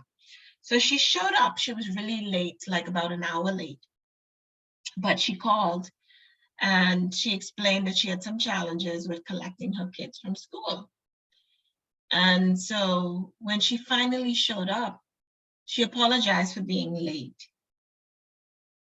But without knowing us, and I don't even know if this is appropriate when you know somebody, she sat there for about 15 minutes and talked about her ex-husband and how he gives her such a hard time and he doesn't help with the kids. And so it all falls on her. And she was late because he was supposed to go get the daughter and then he called at the last minute. She needs to go get the daughter and he's just lashing out at her because it's not working out. And I'm sitting there listening to her like, shut up, shut up, shut up, don't say anymore. One, because you're revealing something very, very, very personal. And two, it is in no way our business. So do not overshare on an interview. I would even caution you against oversharing on the job. But again, we form relationships with people. Do not overshare. This represents you. Do you want strangers to know the ins and outs of your relationship as you're going through divorce or you just recently divorced, right? And so we're going to look at another interview.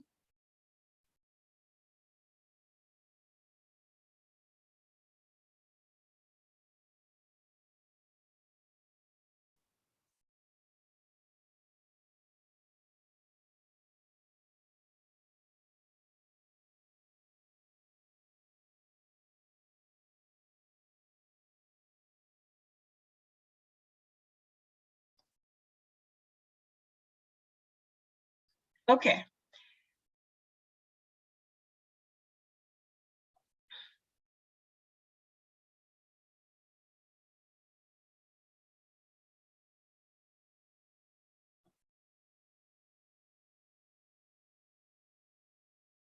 And this is from a medical university in New Jersey.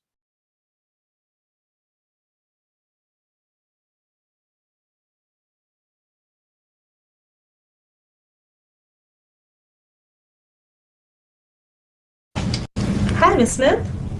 Oh, she's finally here. Great. Send her in, please.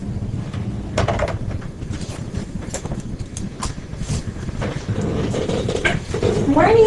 Good morning. Well, good morning. My name is Miss Owen. Thank you for joining me today for the interview. Did you find the place okay? Well, the traffic was unbelievable. And the parking here, I do not understand how you guys can park in here. So I'm so sorry for being a little late. Well, thank you very much for coming.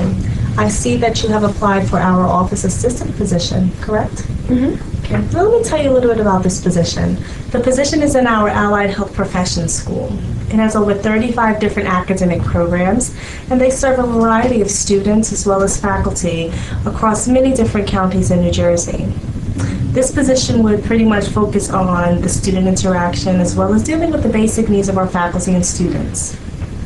So can you tell me a little bit about yourself? Well, I have two beautiful children. I have a daughter that's 2 years old, and I have a son that he's 8. So I was very glad when you guys called me for this interview because I've been looking for a very long time. Okay, well, great. I see from your resume that you have extensive experience working in an office setting. Do you have any experience working with students? Well, you see, I didn't really research your company as much, but I do work well with others. Tell me a little about your strengths and your weaknesses. Well, a lot of people say that I work well with others. Everyone says that. And I'm always at work, every single day. I always make it here, every day.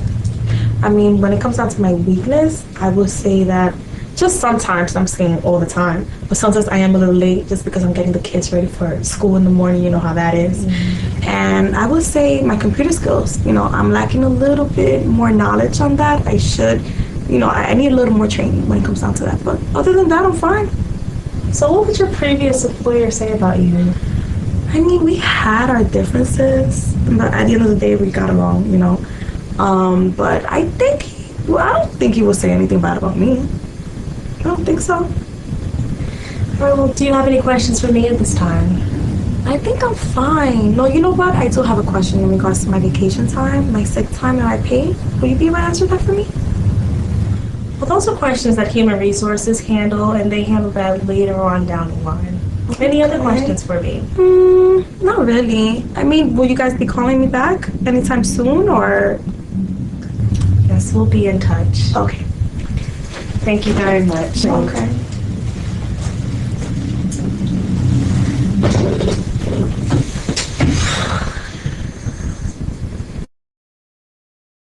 Okay, sorry, let me stop with. Okay, so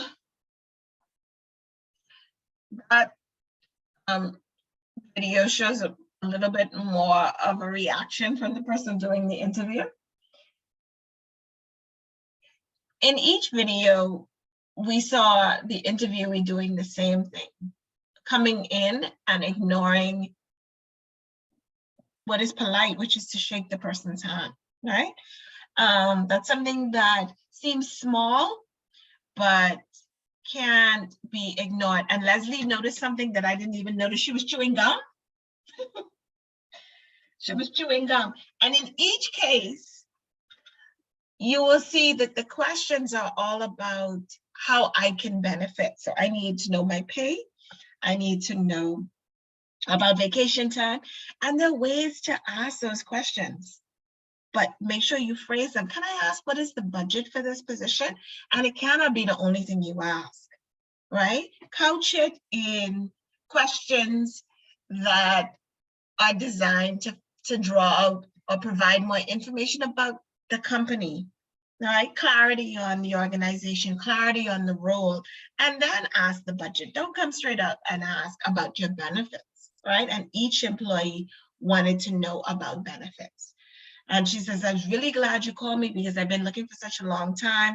And if you're asked to tell the recruiter about yourself, and this is going to sound really, really bad from someone who doesn't have any kids, because I think as mothers, or maybe even fathers too, the first thing we think is, oh, I'm a mother or a father. We identify ourselves in that role.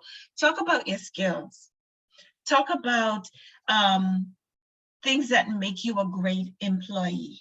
And then if you want to, you discuss something more personal, like I am also a mother, but don't emphasize that. And then when you're asked questions, like she was asked to talk about her strengths, and according to her strength is, I show up at work every day. That's the bare minimum. That can't be a strength, that's a requirement. And I'm sure the job requires more than you just being a warm body.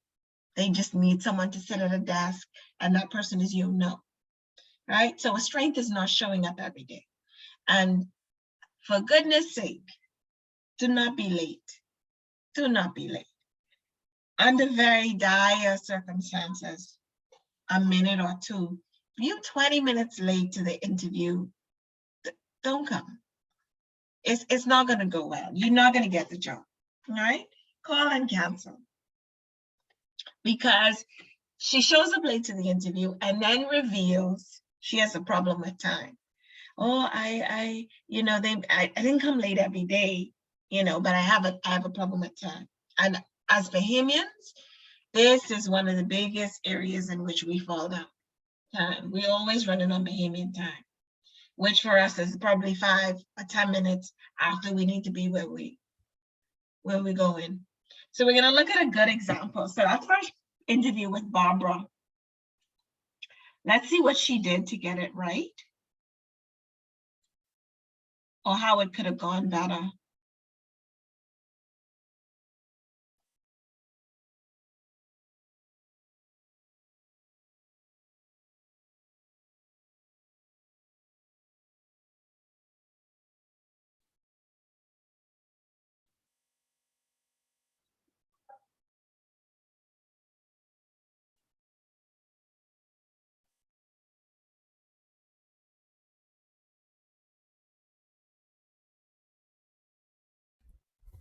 Hi, you must be Barbara. Hi, nice to meet you. You as well. Thanks for coming in today. Thank you so much for this opportunity. Yeah, we've been really looking forward to meeting you. We've taken a good look at your resume, and we're really impressed with your experiences in logistics. Yes, I've had experience working with similar companies, some of them in the area, but all of them involved with logistics. Excellent. And would you be interested in upgrading the skills you currently have as they relate to the programs mentioned in our job ad? Well, I chose to stay at home and raise my 3 children until they were of school age, but I'd look forward to any upgrading that's available, and I could even fit in some online courses on the weekends. Sure. I know that my work in AS400 is still current, but I look forward to updating what I've done in ERP applications. Okay, that's great, Barbara. Do you find that working with others comes easily to you, or do you prefer to work on your own? Because I've always worked with smaller companies, I've often been pretty much on my own, but I'd welcome the chance to be a part of a team approach, as I think I have plenty of experience that others would find valuable. Perfect. And would you say that you've taken the lead on team projects in the past? And if so, could you provide us with a few examples? Okay, so what's different? She's dressed differently. Her language and posture are different. She sounds and looks more confident. And she's representing herself better. So we're going to look at the next stage. Work experience. While I haven't had the opportunity to work with teams in logistics, I've often worked with management to resolve problems with distribution and to allocate work among our employees in order to maintain peak productivity. Okay, that's great. So those are the main questions that we have for you, but do you have any questions for us, Barbara? I understand that this is a contract position, but are there chances that it could evolve into full-time work? I'm ready to return to the workforce and take on long-term work. My youngest is in JK, but we've arranged to cover all of our childcare needs. Perfect. Well, it's difficult for me to say right now for sure, but I can definitely see how interested you are in this position, even as a contract role that will hopefully evolve into a permanent position. Are there any other questions that I can help answer? No, not at the moment, but I will definitely follow up by email if I think of anything else. Yeah, absolutely. You can email me at any time. The only other thing I'm noticing here is that I don't have a list of references on your resume. Do you have any contacts we could get in touch with from previous placements? I'd be happy to provide you with references. With the number of similar placements I've had and the realization that you'd be receiving a lot of resumes, I wanted to be as concise as possible. Sure, I understand. We'll certainly be in touch with some of your most recent employers then. I've been in touch with my former employers and they said they'd be happy to hear from you. Okay, perfect. And if you do have any other information that would be helpful for us to know about those most recent placements, please send it along to me, and that would be great. Thank you so much for the chance to meet with you. I've really enjoyed it. Great. My pleasure, Barbara. We'll be in touch in the next few days after we finished our interviews. All right. Thank you so much. Okay, so she doesn't oversell herself. She still talks about her limitations. I haven't had much teamwork experience, but I have experience in this area. I have been doing this, more so working with management instead of one-on-one. So she doesn't misrepresent herself or lie in any way. But she still represents herself well on the interview, right? Okay, good. So we looked at those key points. Another important thing to remember, and I can't emphasize this enough, is that your interview, when do you think your interview is over? Rather than saying it, let me ask the question. When do you think your interview is over? Is it when you shake the recruiter's hand and you walk out the door?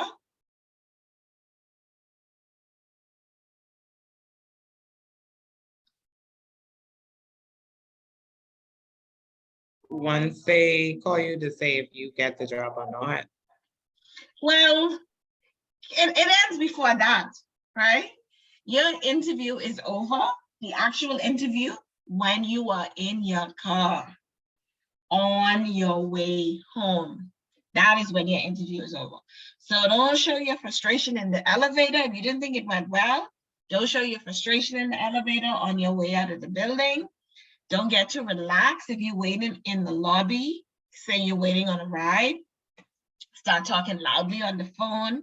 As long as you are on company premises, conduct yourself professionally, right? And you don't want to hang around the people's place too long, right? You shouldn't be there. You shouldn't be there an hour after your interview, of course not. But your interview is over when you are on your way home. All right, always remember that.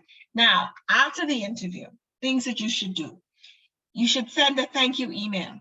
So write a thank you email and send it as soon as possible. Make sure it's well thought out. You want to make it specific to the conversation that you had with the person, and take that opportunity to advance yourself as a good candidate and to reiterate your enthusiasm for the job. Thank you so much for the opportunity to meet with you. I enjoyed discussing X position, right, and learning X about the company. Please keep me abreast of any decision that will be made regarding the position. I am really enthusiastic and ready to join this company or to become a member of this organization. Thank the person, but send a thank you email. That's something that we might overlook or think is not important. It absolutely is. There's a sample thank you email in your booklet that I want us to look at. Let me get out of this. It's on page 196.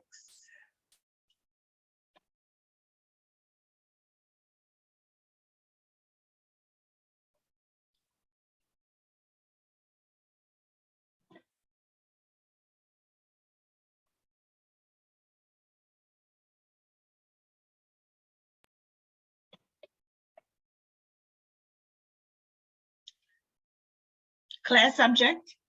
Remember how important that is.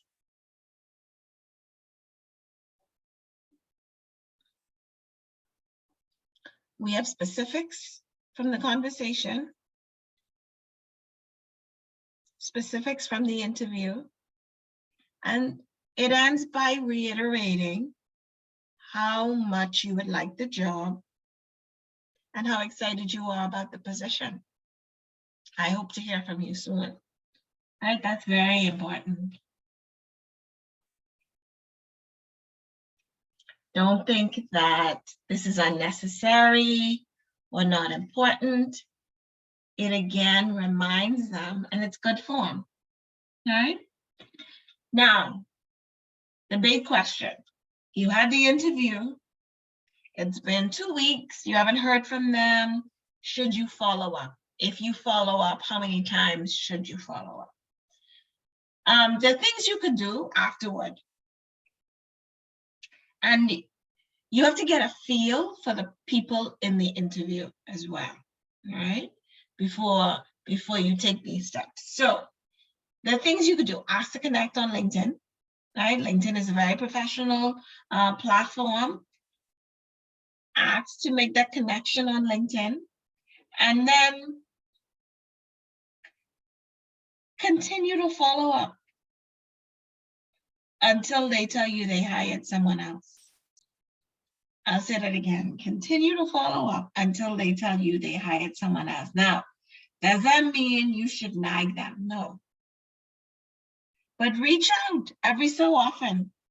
If they are doing the responsible thing, the decent thing, they will notify you that the position has been filled. Sadly, that's often done because you call to find out, right?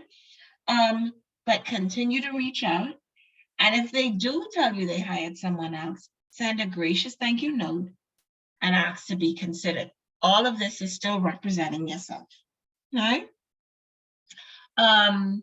And you don't do it to the person on the phone. You want to make sure that it goes to the person. Your thank you note goes to the person who interviewed you, the person that you have been following up with. Sometimes you call and ask about the position, and it's an assistant that you speak to who can tell you the position has been filled, right?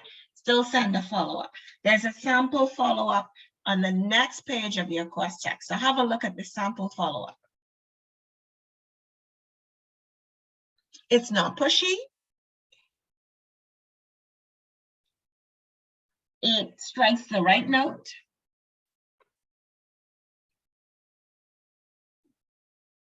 And it suggests this person has another job.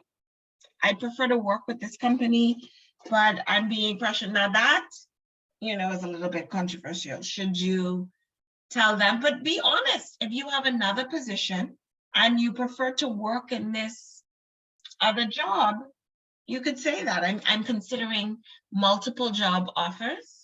Do you think that a decision will be reached by X time? I'm writing to follow up. Not too pushy. You don't make yourself sound desperate, all right? But if you are in demand and you've gotten multiple job offers, you want to be in the best position, right, to make a decision about the job offer that works for you.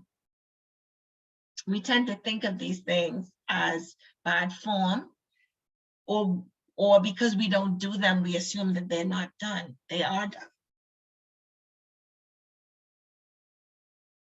And all of it is a part of representing yourself well for a position. And that extends to whether you got the position or not, especially because we live in a small society, right? And you meet people in various settings, and you don't know what the future holds. You may apply for another job with this institution, right? And so make sure that you handle yourself professionally throughout the entire process. All right, so those are the notes from your course text. Make sure that you read through the samples and review what we discussed tonight. A part of your final is also going to ask about interview techniques and strategies. I'm going to put together a list of chapters and course content that you need to review for the final. And as I said, next week, I'm going to give you more specifics about the date, okay? All right, the last thing that I want to do is to review the grammar that I told you we'd discuss, but rather than overload you with information, I'm going to review the content with you and then ask you to complete it, right, in time for next class.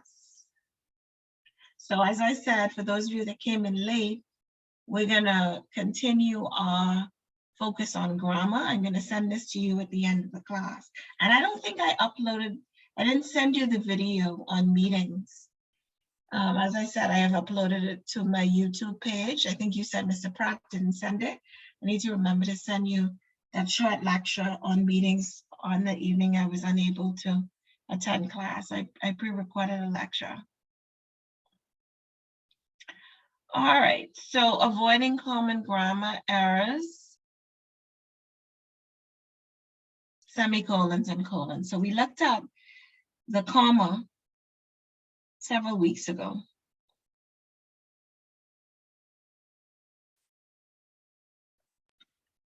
And that is a basic punctuation mark. We all know that a comma indicates a pause. And when we're speaking, we know where it feels natural to pause. And so in writing, it is almost just as natural to determine where we need a comma. These two punctuation marks, we tend to mix up. Where does the semicolon go? What is its use? And where does the colon go? What is its use? There are rules for using a semicolon. The simplest way to remember the semicolon is, and this is the punctuation mark that looks like a comma and has a period on top. And that's a perfect representation for this punctuation mark because of the function that it serves, right? The function that it serves is it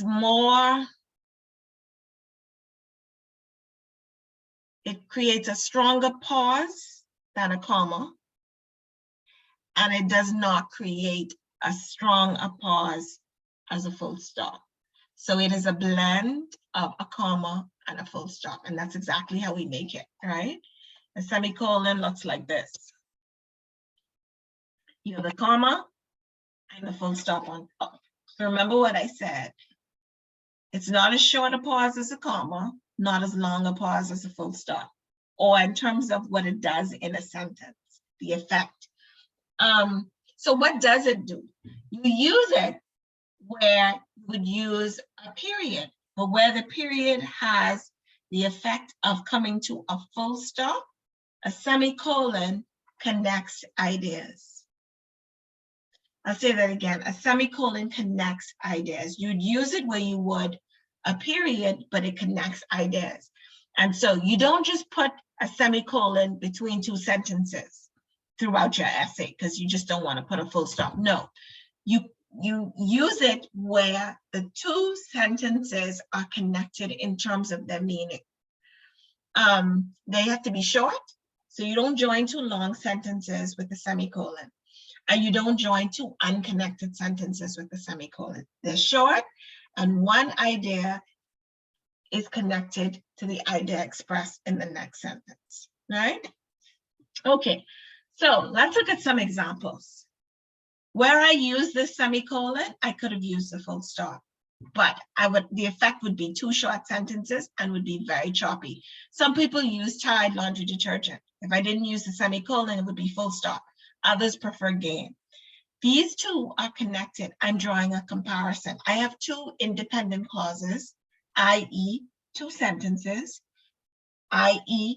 each part expresses a complete thought. Some people use Tide laundry detergent, that's one sentence, a complete thought. Others prefer game, a complete thought. I don't have a full subject here. Others is the subject of the sentence, but my reference to understand others is in this first sentence. So I connect them because the meanings are connected.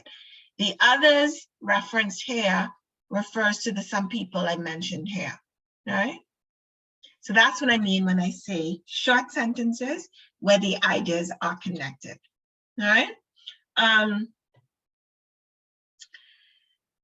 We also use a semicolon before however, when what follows is a complete sentence, right?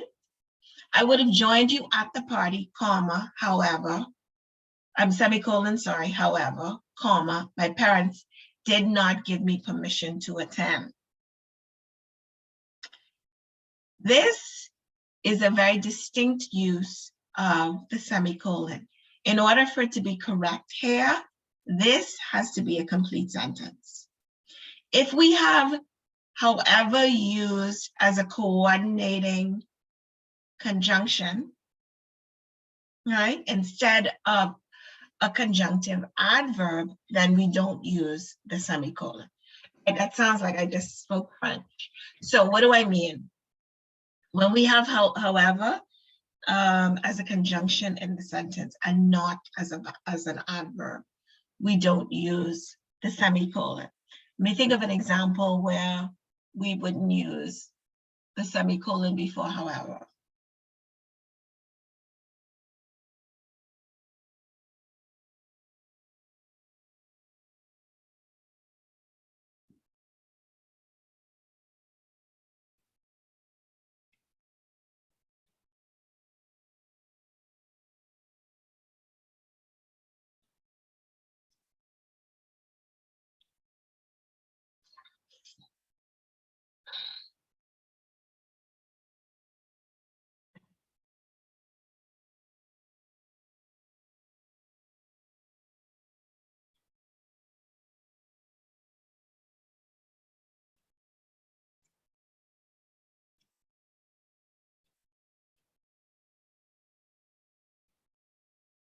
Okay.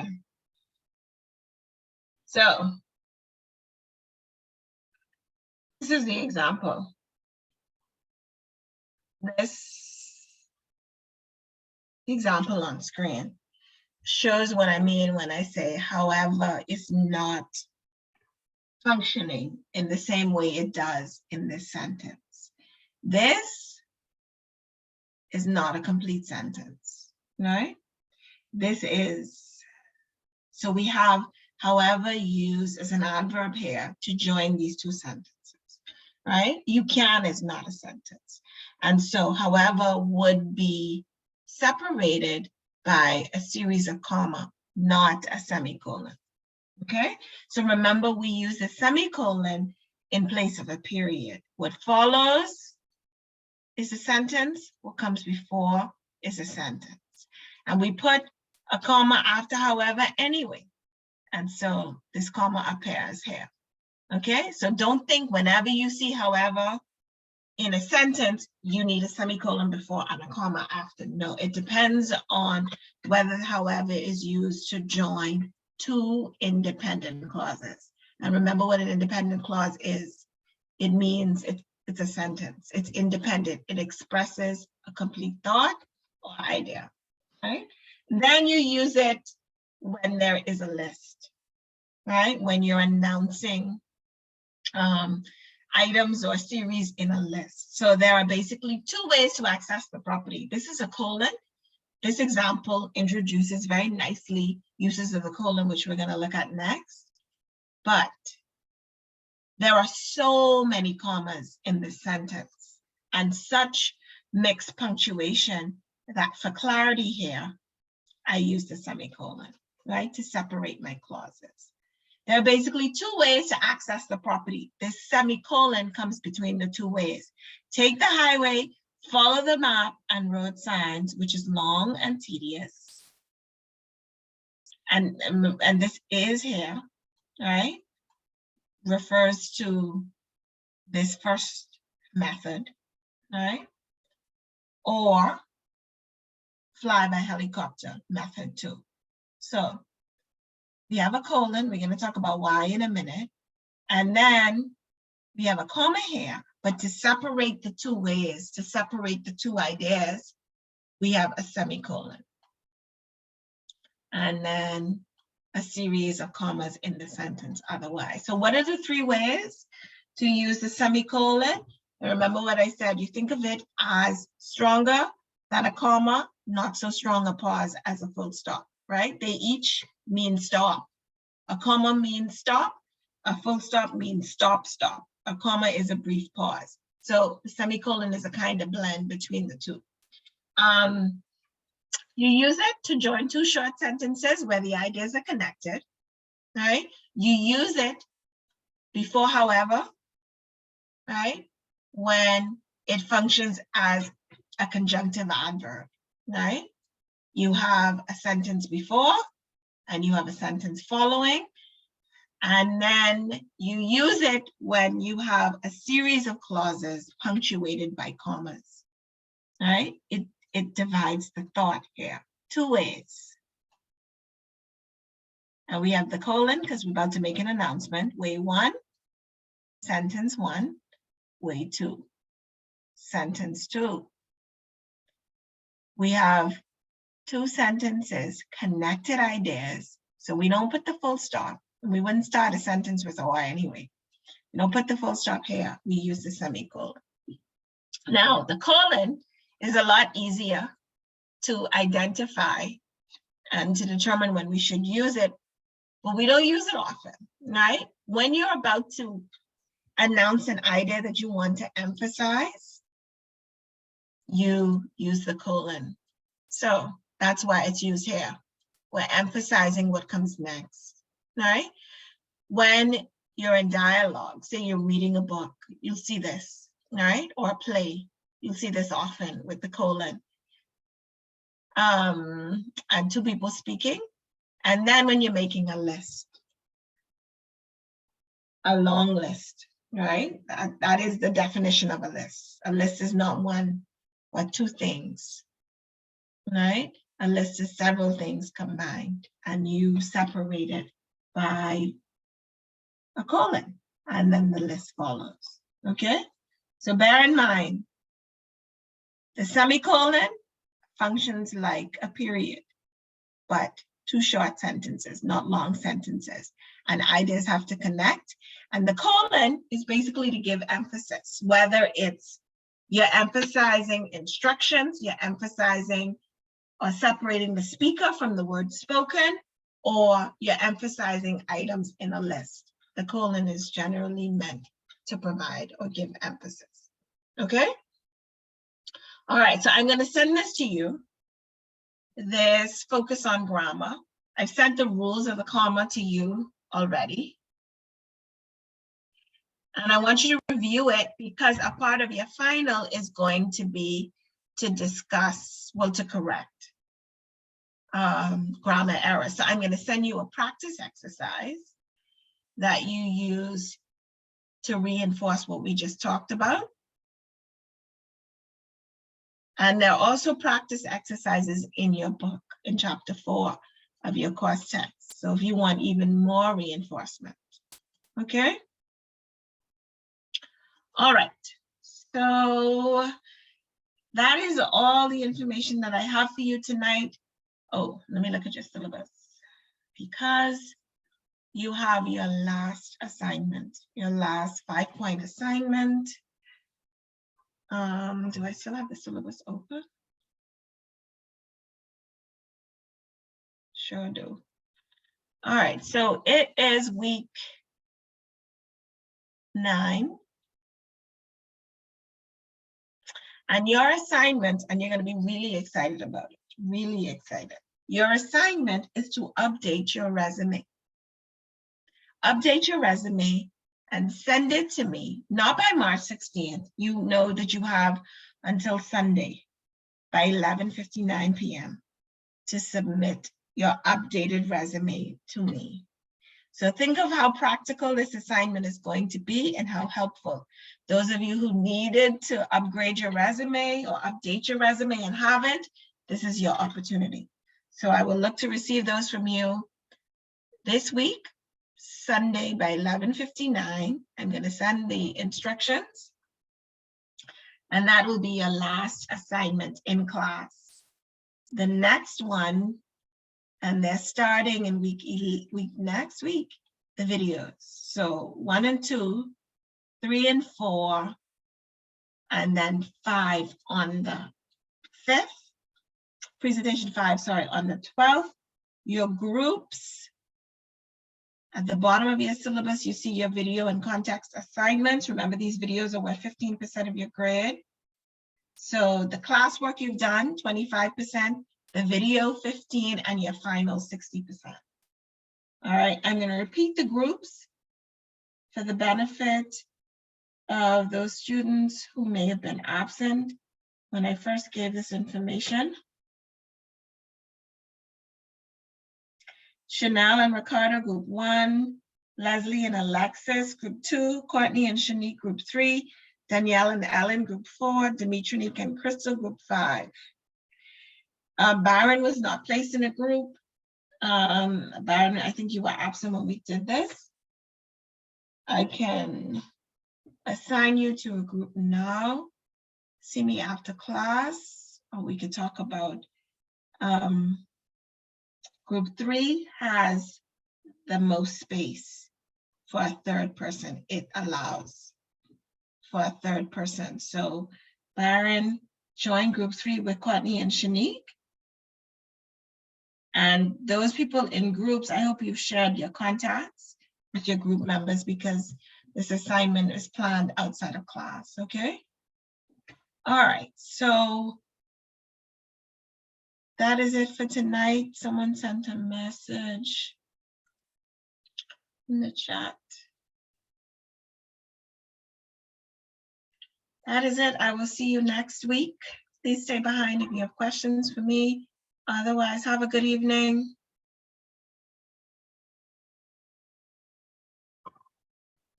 Good evening. Good evening.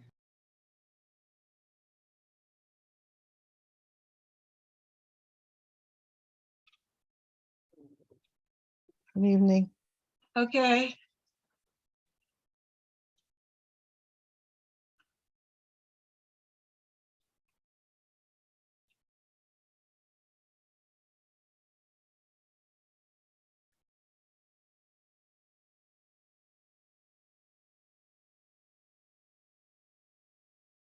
Good evening.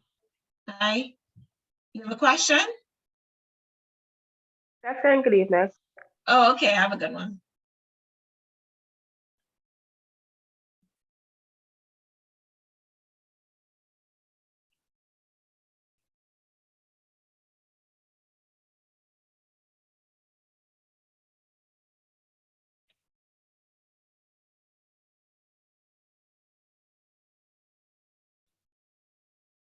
Sorry, I had stepped away. You call me Miss Hicks? Huh, Danielle? Oh, attendance? No. Oh, okay. I'm going to take it now. I know that you were here. Everyone was present Okay. tonight.